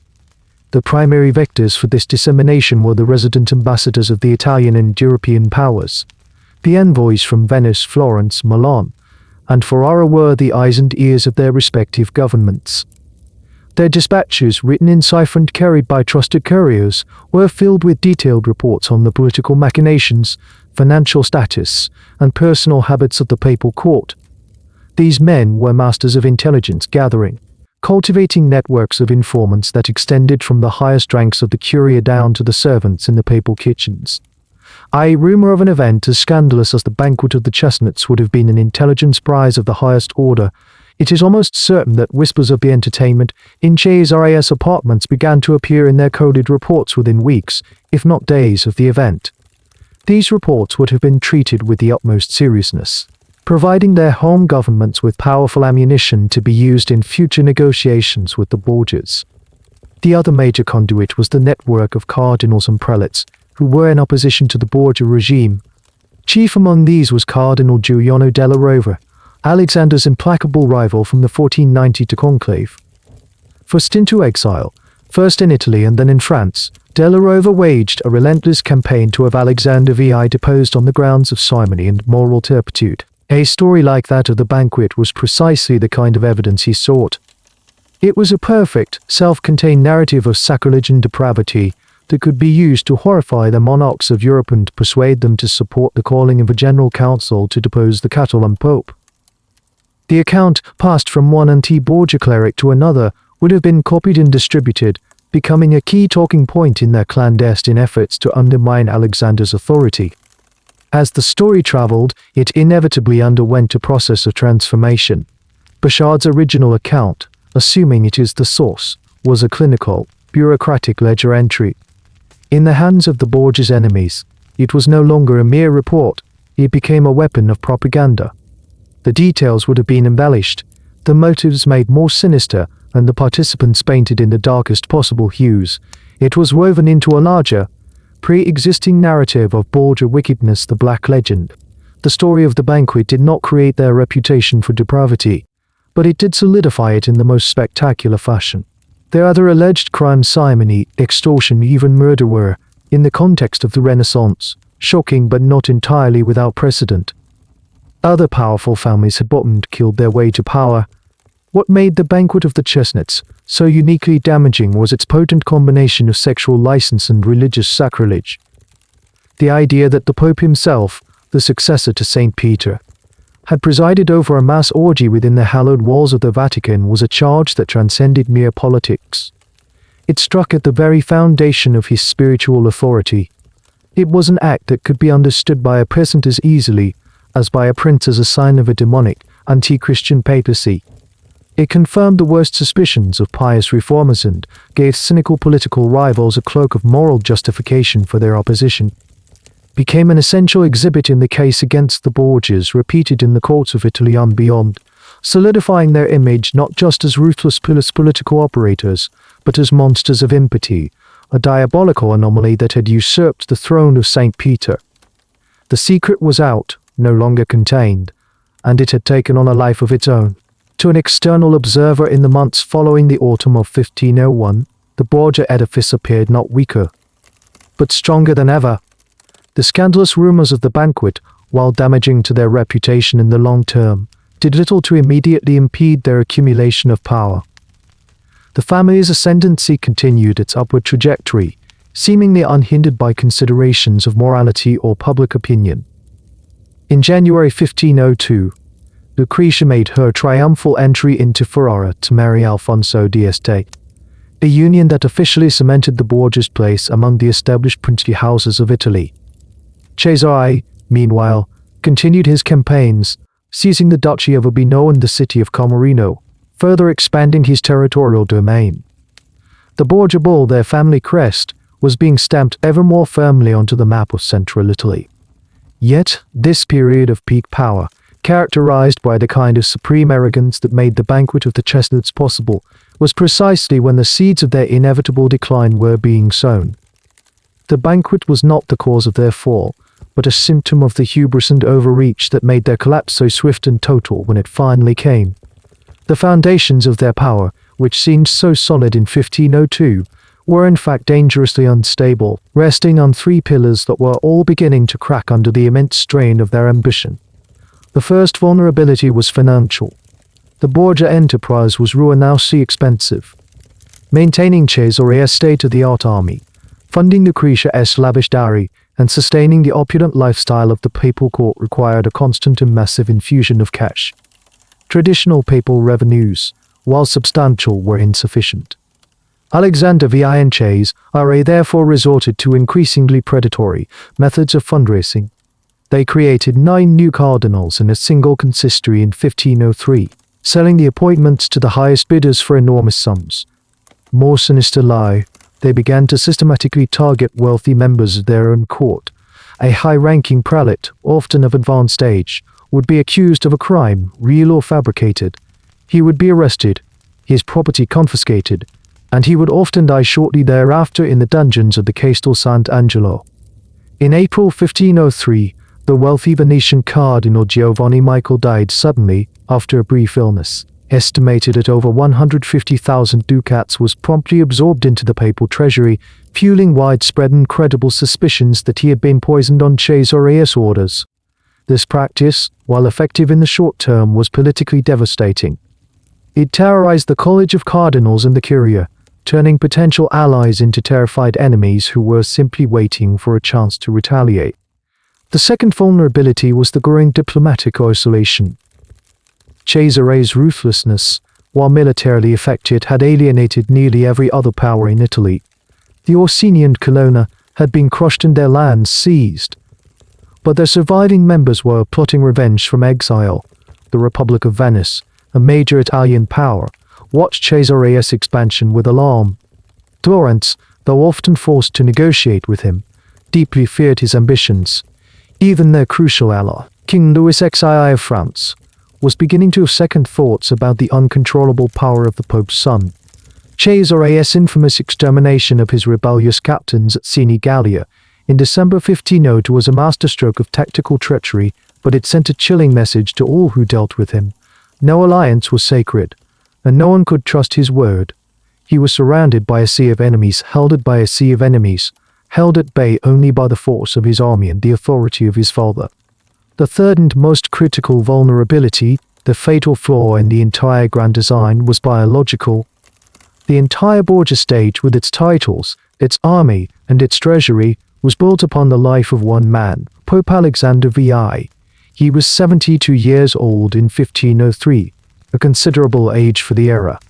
Every political actor in Italy, from the lowest baron to the King of France, knew that the Borgia Empire would last only as long as the Pope's heart continued to beat. Cesare would lose his primary source of funding and his legal authority. The new Pope would almost certainly be an enemy, and all the forces that Alexander had held in check would be unleashed upon his now vulnerable son. Cesare was acutely aware of this. As he later told Machiavelli, he had planned for every contingency upon his father's death. He had secured the loyalty of the Spanish cardinals, garrisoned Rome with his troops, and prepared to influence the next conclave. The one variable he had not accounted for, he admitted, was that at the moment of his father's death, he himself might be on the brink of death as well. The engine of their ambition was running at full throttle, but the fuel itself, the mortal life of a 72-year-old man, was about to run out. The critical vulnerability of the Borgia enterprise, its absolute dependence on the life of an aging pontiff, was brutally exposed in the suffocating heat of the Roman summer of 1503. On the evening of August 5th, Pope Alexander VI, Cesare Borgia, and a few other cardinals attended a dinner at the villa of the wealthy cardinal Adriano d'Orgy. A few days later, all the attendees, including the Pope and Cesare, were struck down by a violent illness. The symptoms, as recorded by contemporary observers, were severe high fevers, debilitating stomach pains, and violent bouts of vomiting. Given the Borgias' well-earned reputation for using poison, specifically cantarella, their rumored arsenic-based concoction as a political tool, rumors immediately began to circulate that they had accidentally consumed a poison they had intended for their host. Another theory suggested the cardinal, fearing he was the intended victim, had bribed the papal taster to switch the poisoned wine cups.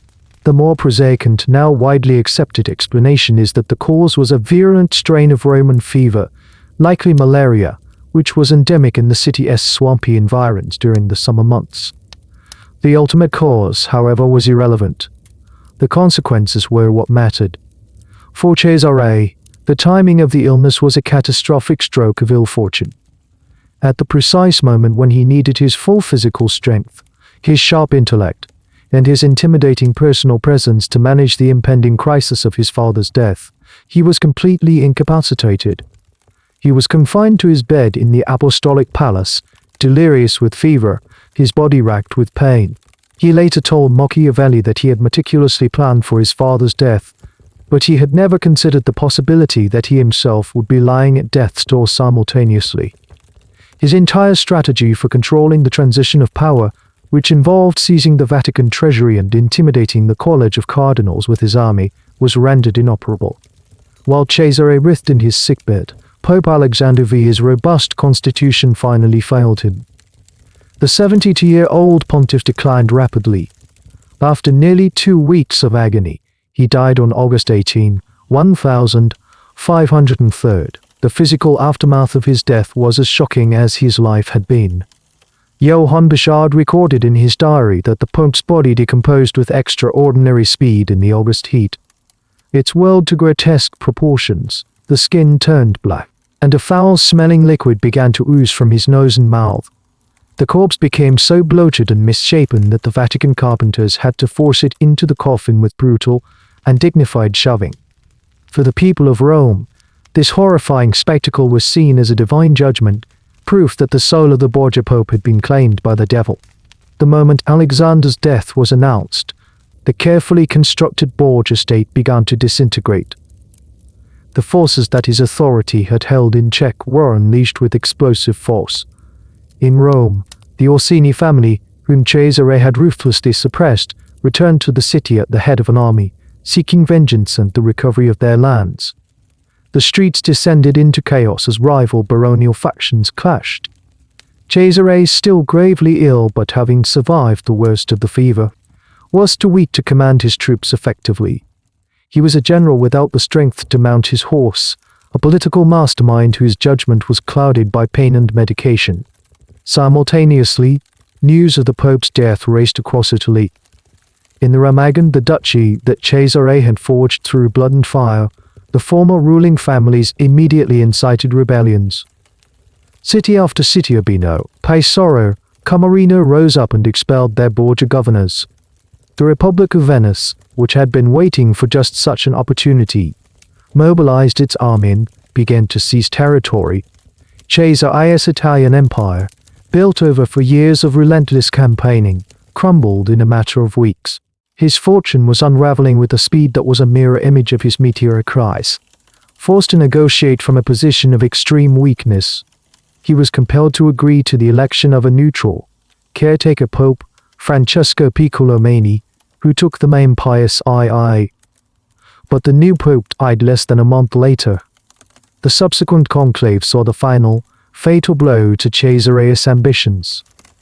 His arch-nemesis, Cardinal Giuliano della Rovere, emerged as the leading candidate in a desperate bid for survival.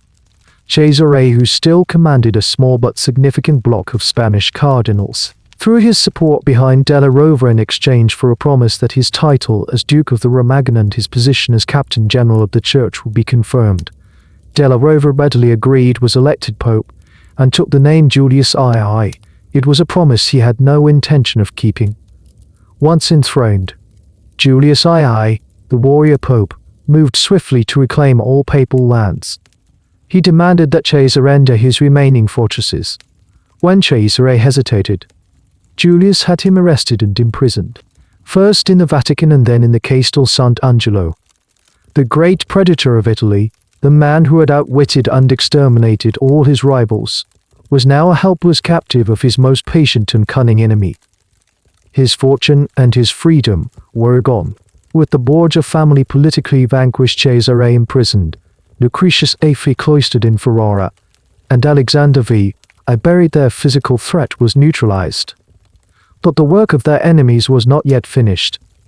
Power, once seized, must be legitimized, and the most effective way to legitimize a new regime is to thoroughly demonize the old one. The years following 1503 saw the beginning of a systematic and highly successful propaganda campaign designed to transform the Borgias from mere political rivals into monstrous aberrations of history. This campaign forged what historians now call the Black Legend, a tapestry of fact, exaggeration, and outright fabrication that has colored perceptions of the family for 5 centuries. At the very heart of this legend, providing its most vivid and damning imagery, was the story of the Banquet of the Chestnuts. The chief architect of the Black Legend in its initial phase was Pope Julius II, the former Cardinal Giuliano della Rovere. As the Borgias' most implacable and patient enemy, his entire pontificate was, in many ways, a reaction against theirs. He sought to restore the dignity and temporal power of the papacy, which he believed Alexander VI had debased by treating it as a personal fiefdom. He needed to present his own actions, which were often just as militaristic and politically ruthless as Cesare's, as a necessary cleansing of the church. The Borgias had to be depicted not as his predecessors, but as an alien contagion that had temporarily infected the Holy See. The stories of their depravity, once whispered in diplomatic circles, were now allowed to circulate freely, amplified by the sanction of the new papal court. The Banquet of the Chestnuts was the perfect cornerstone for this narrative. While accusations of poisoning and simony were politically potent, they lacked a certain imaginative horror. They were, in the cynical calculus of Renaissance politics, tools of the trade. The Banquet, however, was different. It was a story of unparalleled specificity and psychological impact. It combined the sins of lust and sacrilege in a single, unforgettable tableau. It was not a crime committed in a dark alley for political gain, but a spectacle of debauchery hosted in the heart of the apostolic palace, presided over by the Pope himself. This detail was crucial. It transformed the narrative from one of political corruption into one of spiritual bankruptcy, an assault on the very foundations of the Christian faith.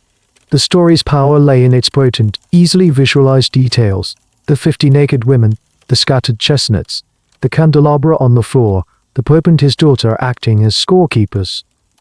It was an image that required no theological or political sophistication to be understood as profoundly wrong. It could be retold in the taverns of Rome and the courts of Europe with equal effect, losing none of its shocking power in the transmission. It served to confirm the worst fears about the Borgias, suggesting a family so lost to sin that they no longer recognized any boundary between the sacred and the profane. A generation later, the story found a new and even more powerful audience. As the Protestant Reformation began to sweep across Northern Europe, leaders like Martin Luther were engaged in a life-and-death struggle against the authority of the Roman Catholic Church. For them, the papacy was not merely flawed, it was the institution of the Antichrist, the whore of Babylon described in the Book of Revelation. They needed evidence to support this radical claim, and the history of the Borgia Papacy, and the Banquet of the Chestnuts in particular, became Exhibit A. Protestant polemicists seized upon the story with righteous glee. It was no longer just an example of one corrupt pope. It was presented as the ultimate proof of the systemic, inherent depravity of the Roman system. Burchard's clinical account was reprinted and embellished, used in sermons and pamphlets to horrify the faithful and demonstrate why a complete break with Rome was necessary. It was a parable of papal wickedness, a perfect illustration of the moral rot that, in their view, lay at the core of the Catholic Church. Through this process, the story of one scandalous night in 1501 became a foundational myth of the Reformation, a key weapon in one of the greatest ideological conflicts in Western history. The persistence and power of the Black Legend, fueled by the visceral imagery of the Banquet of the Chestnuts, presents a fundamental challenge for the modern historian. The task of the historical discipline is not to perpetuate myth, however compelling, but to critically evaluate the available evidence. Consequently, the account of Johann Burchard has been subjected to centuries of intense scholarly scrutiny. The debate among historians is not typically a simple binary of whether the event happened or not, but rather a more nuanced discussion about the degree of its accuracy and the potential for exaggeration within the primary source. The argument for the literal truth of Burchard's account rests on three main pillars. The first is the character and position of the chronicler himself. As the papal master of ceremonies, Burchard was a high-ranking insider with unparalleled access and a professional obligation to record the activities of the papal court. He was not a distant gossip or a foreign propagandist. He was an eyewitness to the inner life of the Vatican. The Liber Notarum is a famously sober, bureaucratic document. Its author was a man obsessed with protocol and precedent, not a writer given to flights of fancy. The entry describing the banquet is written in the same dry, matter-of-fact tone he uses for everything else. This lack of moralizing or rhetorical flourish, paradoxically, makes the account seem more credible. It reads less like a piece of propaganda and more like a clinical report. The third, and perhaps most compelling, argument is contextual plausibility. While the banquet represents an extreme of behavior, it was not entirely out of character for the Borgia court. This was a papacy that had openly acknowledged illegitimate children, arranged their marriages in the Vatican, and was widely believed to engage in political assassination as a matter of policy. Alexander VI Cesare had consistently demonstrated a willingness to flout convention and treat the sacred spaces of the church as their personal property. In this context, hosting a scandalous private party, while shocking, is not an unthinkable anomaly. It can be seen as the logical endpoint of their progressive disregard for all traditional constraints. Conversely, the case for skepticism also rests on strong foundations. The most significant weakness in the account is the lack of direct corroboration. Burchard is the only primary source who describes the specific details of the Chestnut contest and the subsequent Orgy static games. While other contemporary writers, like the Florentine diets at Lucca and Ducci, mention rumors of the Borgia's depravity ties in general terms, no other eyewitness account of this particular event has ever been discovered. The dispatches of the foreign ambassadors, usually a rich source for court scandals, are silent on this specific matter. This forces historians to rely entirely on the word of one man. Furthermore, Burchard's impartiality can be questioned. As a rigid traditionalist and a stickler for liturgical and ceremonial propriety, he must have been professionally appalled by the Borgias' behavior. His diary is filled with implicit criticisms of their breaches of protocol. It is plausible that he held a deep-seated animosity towards them and was therefore more inclined to believe and record the most scandalous rumors circulating about them, but his personal bias might have led him to record an exaggerated version as established fact without critical examination. Finally, some historians point to the almost theatrical perfection of the story. The details are so perfectly scandalous, so neatly fitting into the anti-Borgia narrative, that they feel almost literary. The image of the Pope and his daughter score-keeping a sexual contest is a scene of such perfect, diabolical impiety that it has the quality of a well-crafted piece of propaganda. It is possible that a less dramatic, but still scandalous, event occurred, and that the more lurid details were embellishments that Borgia either added himself or heard from other sources and recorded uncritically. The modern scholarly consensus, therefore, occupies a middle ground. Most historians accept that an event of a debauched and scandalous nature, likely involving prostitutes, did take place at the Vatican on that night. The core of Borgia's story is considered plausible. However, the most extreme and theatrical details, the specific mechanics of the chestnut game, the papal scorekeeping are treated with considerable caution, viewed as the elements most likely to be either exaggeration or fabrication. To move beyond the historical debate over the literal accuracy of every detail is to arrive at a more profound analytical question. What does the Banquet of the Chestnuts, as a recorded event, reveal about the nature of power itself? If we analyze the structure of the evening as described by Borgia, it becomes clear that its primary objective was not the gratification of lust. A simple orgy could have been arranged with far less elaborate stagecraft. The banquet emerges as a meticulously constructed piece of political theater, a case study in the use of rich humiliation as an instrument of absolute psychological dominance. It was less an act of hedonism and more a calculated demonstration of a particular pathology of power, one that finds its ultimate expression not in pleasure, but in the complete subjugation of others. The entire event was structured as a performance with a clear division between the audience and the actors. The papal family Alexander, Cesare, and Lucretia were the royal spectators, occupying a space of detached judgment. The guests were the initial, secondary audience, and the 50 women were the performers. The apostolic palace was the stage, its sacred character deliberately profaned to heighten the transgressive nature of the production. The scattering of the chestnuts and the articulation of the rules for their collection was the script, a set of arbitrary and demeaning instructions imposed from above. This theatrical framework is crucial. It elevates the event from a chaotic private party to a purposeful ceremony. The aim was not simply to break rules, but to demonstrate the power to create new, perverse rules and compel others to obey them. The core mechanism of this power was humiliation. The specific actions demanded of the women were designed to systematically strip them of their human dignity. The act of crawling on all fours is a primal posture of submission, erasing the verticality that defines the human form. Forcing them to use their genitals to perform a menial task collecting nuts from the floor was an act of profound objectification, reducing a part of their body associated with intimacy and personhood to a crude, functional tool. This was not about sexuality, it was about the instrumentalization of the human body, transforming it into an objective sport for the amusement of the powerful. This is a more sophisticated form of dominance than mere physical violence. While violence eliminates an opponent, humiliation keeps the subject alive and conscious of their own subjugation, forced to participate in their own degradation. It is a tool for breaking the will, not just the body. Furthermore, the structure of the banquet served to bind the other guests to the Borgia regime through a bond of shared transgression.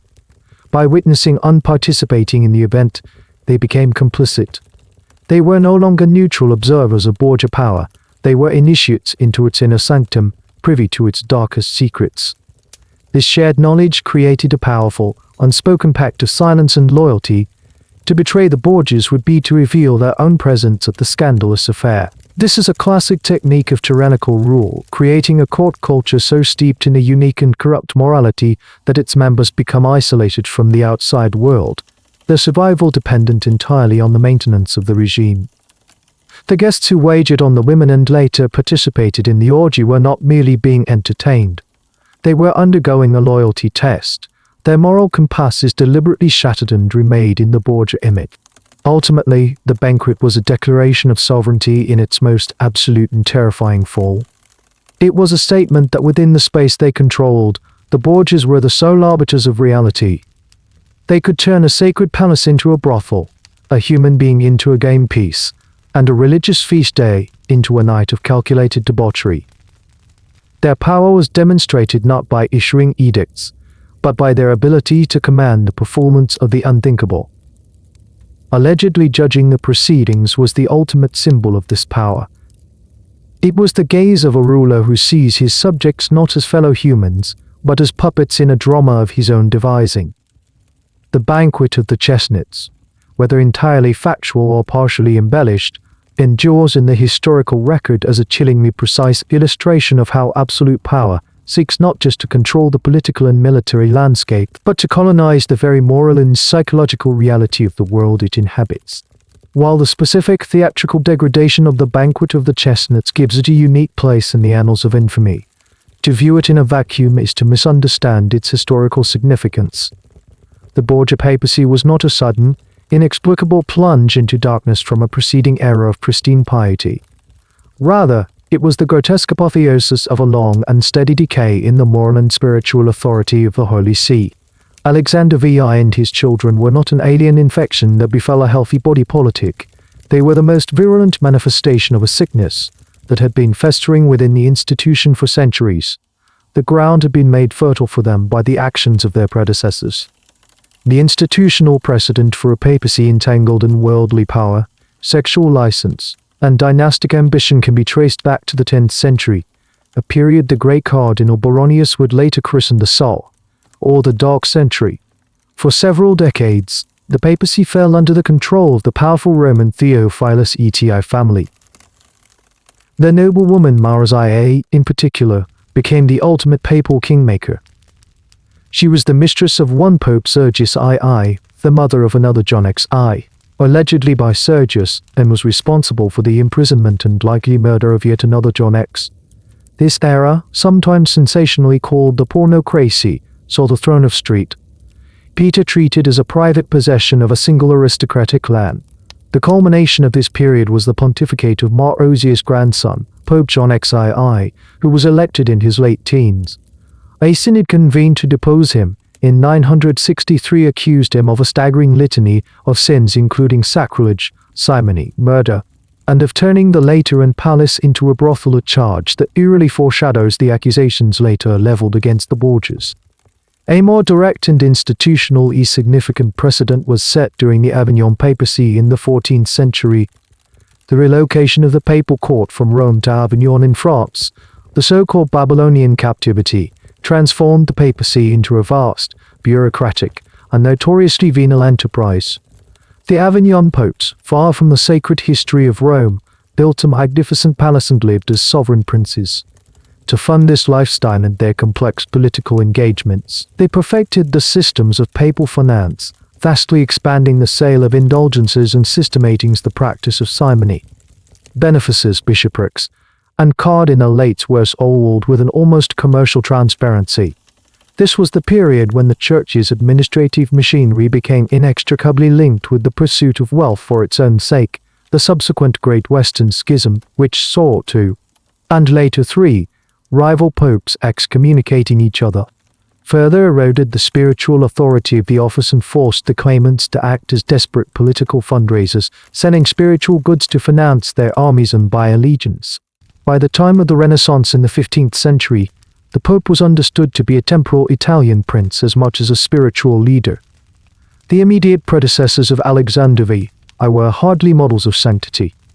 Pope Sixtus IV 14,711,484, a member of the Della Rosa family, and the uncle of the Borgias, great enemy Julius II, practiced a nepotism almost as blatant as Alexander's.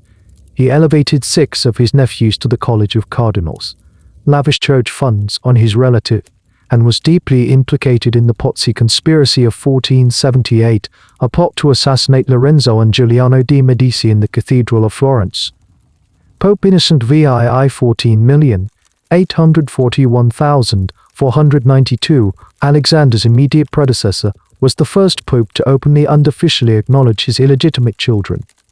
He celebrated the wedding of his son, Francis Chet II, in the Vatican with lavish splendor and used his daughter, Theodorine, to forge marriage alliances, setting a direct and undeniable precedent for Alexander's own dynastic use of his children. Seen against this backdrop, the actions of the Borgias appear less like a radical departure and more like a change in scale and efficiency. They did not invent papal nepotism, but they attempted to elevate it from mere family enrichment to the creation of a hereditary kingdom.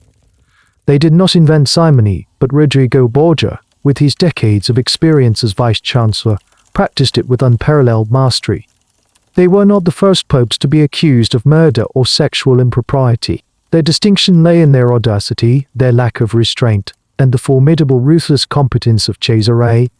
The Banquet of the Chestnuts in this context was the spectacular, unforgettable climax of a long tradition of moral compromise, a moment when the slow erosion of institutional sanctity finally gave way to a landslide of calculated sacrilege.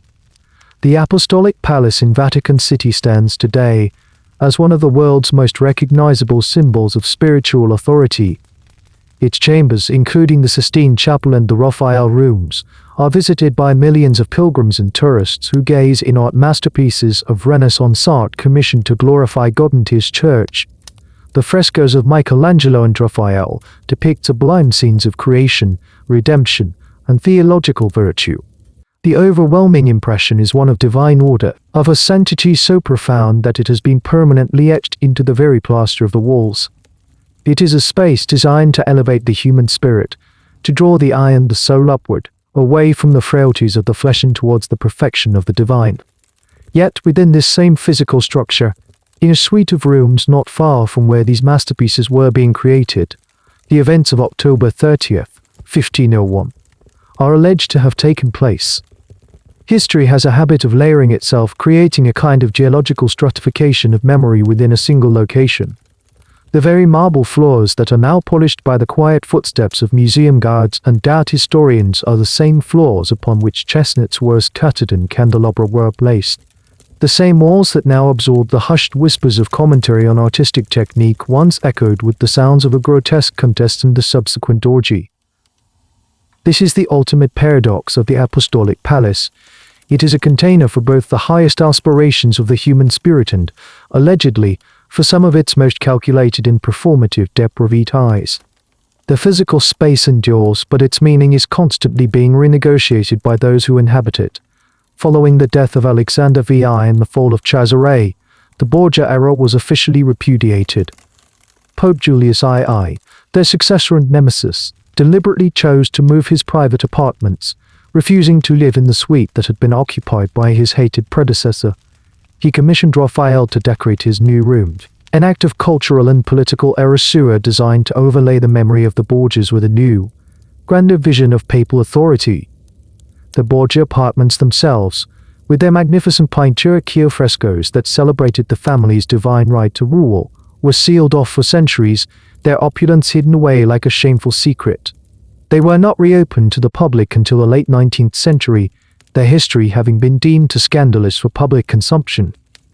The echoes of that night, however, cannot be entirely plastered over.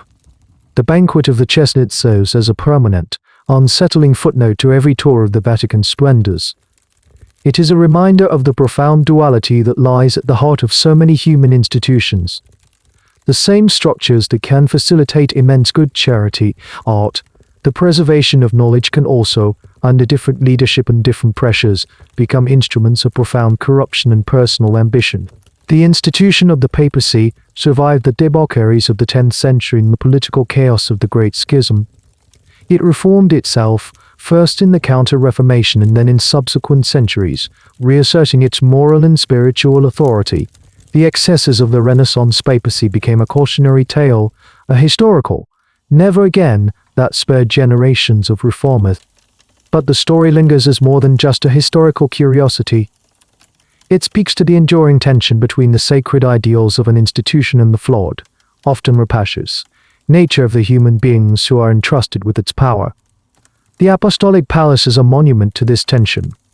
It is a space that has housed both saints and sinners, mystics and murderers, theologians and, if the Chronicle is to be believed, the scorekeepers of a papal orgy. The light that streams through its high windows illuminates both the sublime vision of Raphael's School of Athens and the invisible historical stain of a night when the pursuit of power, in its most absolute and decadent form, held its court in the very heart of the Western Church. The physical structure remains a silent witness to the irreconcilable contradictions of its own past. A final thought before you sleep. The names change. The dates are different. The specific excesses may vary, but the underlying dynamic, the intoxicating effect of absolute power, the temptation to see other human beings as instruments for one's own gratification, and the slow, insidious erosion of morality within a closed and unaccountable system is a recurring countable system, is not a historical artifact confined to Renaissance Rome. The tale of the Borgias and their infamous banquet is over, preserved not merely as a scandal, but as a warning. A warning that is seldom heeded. Farewell,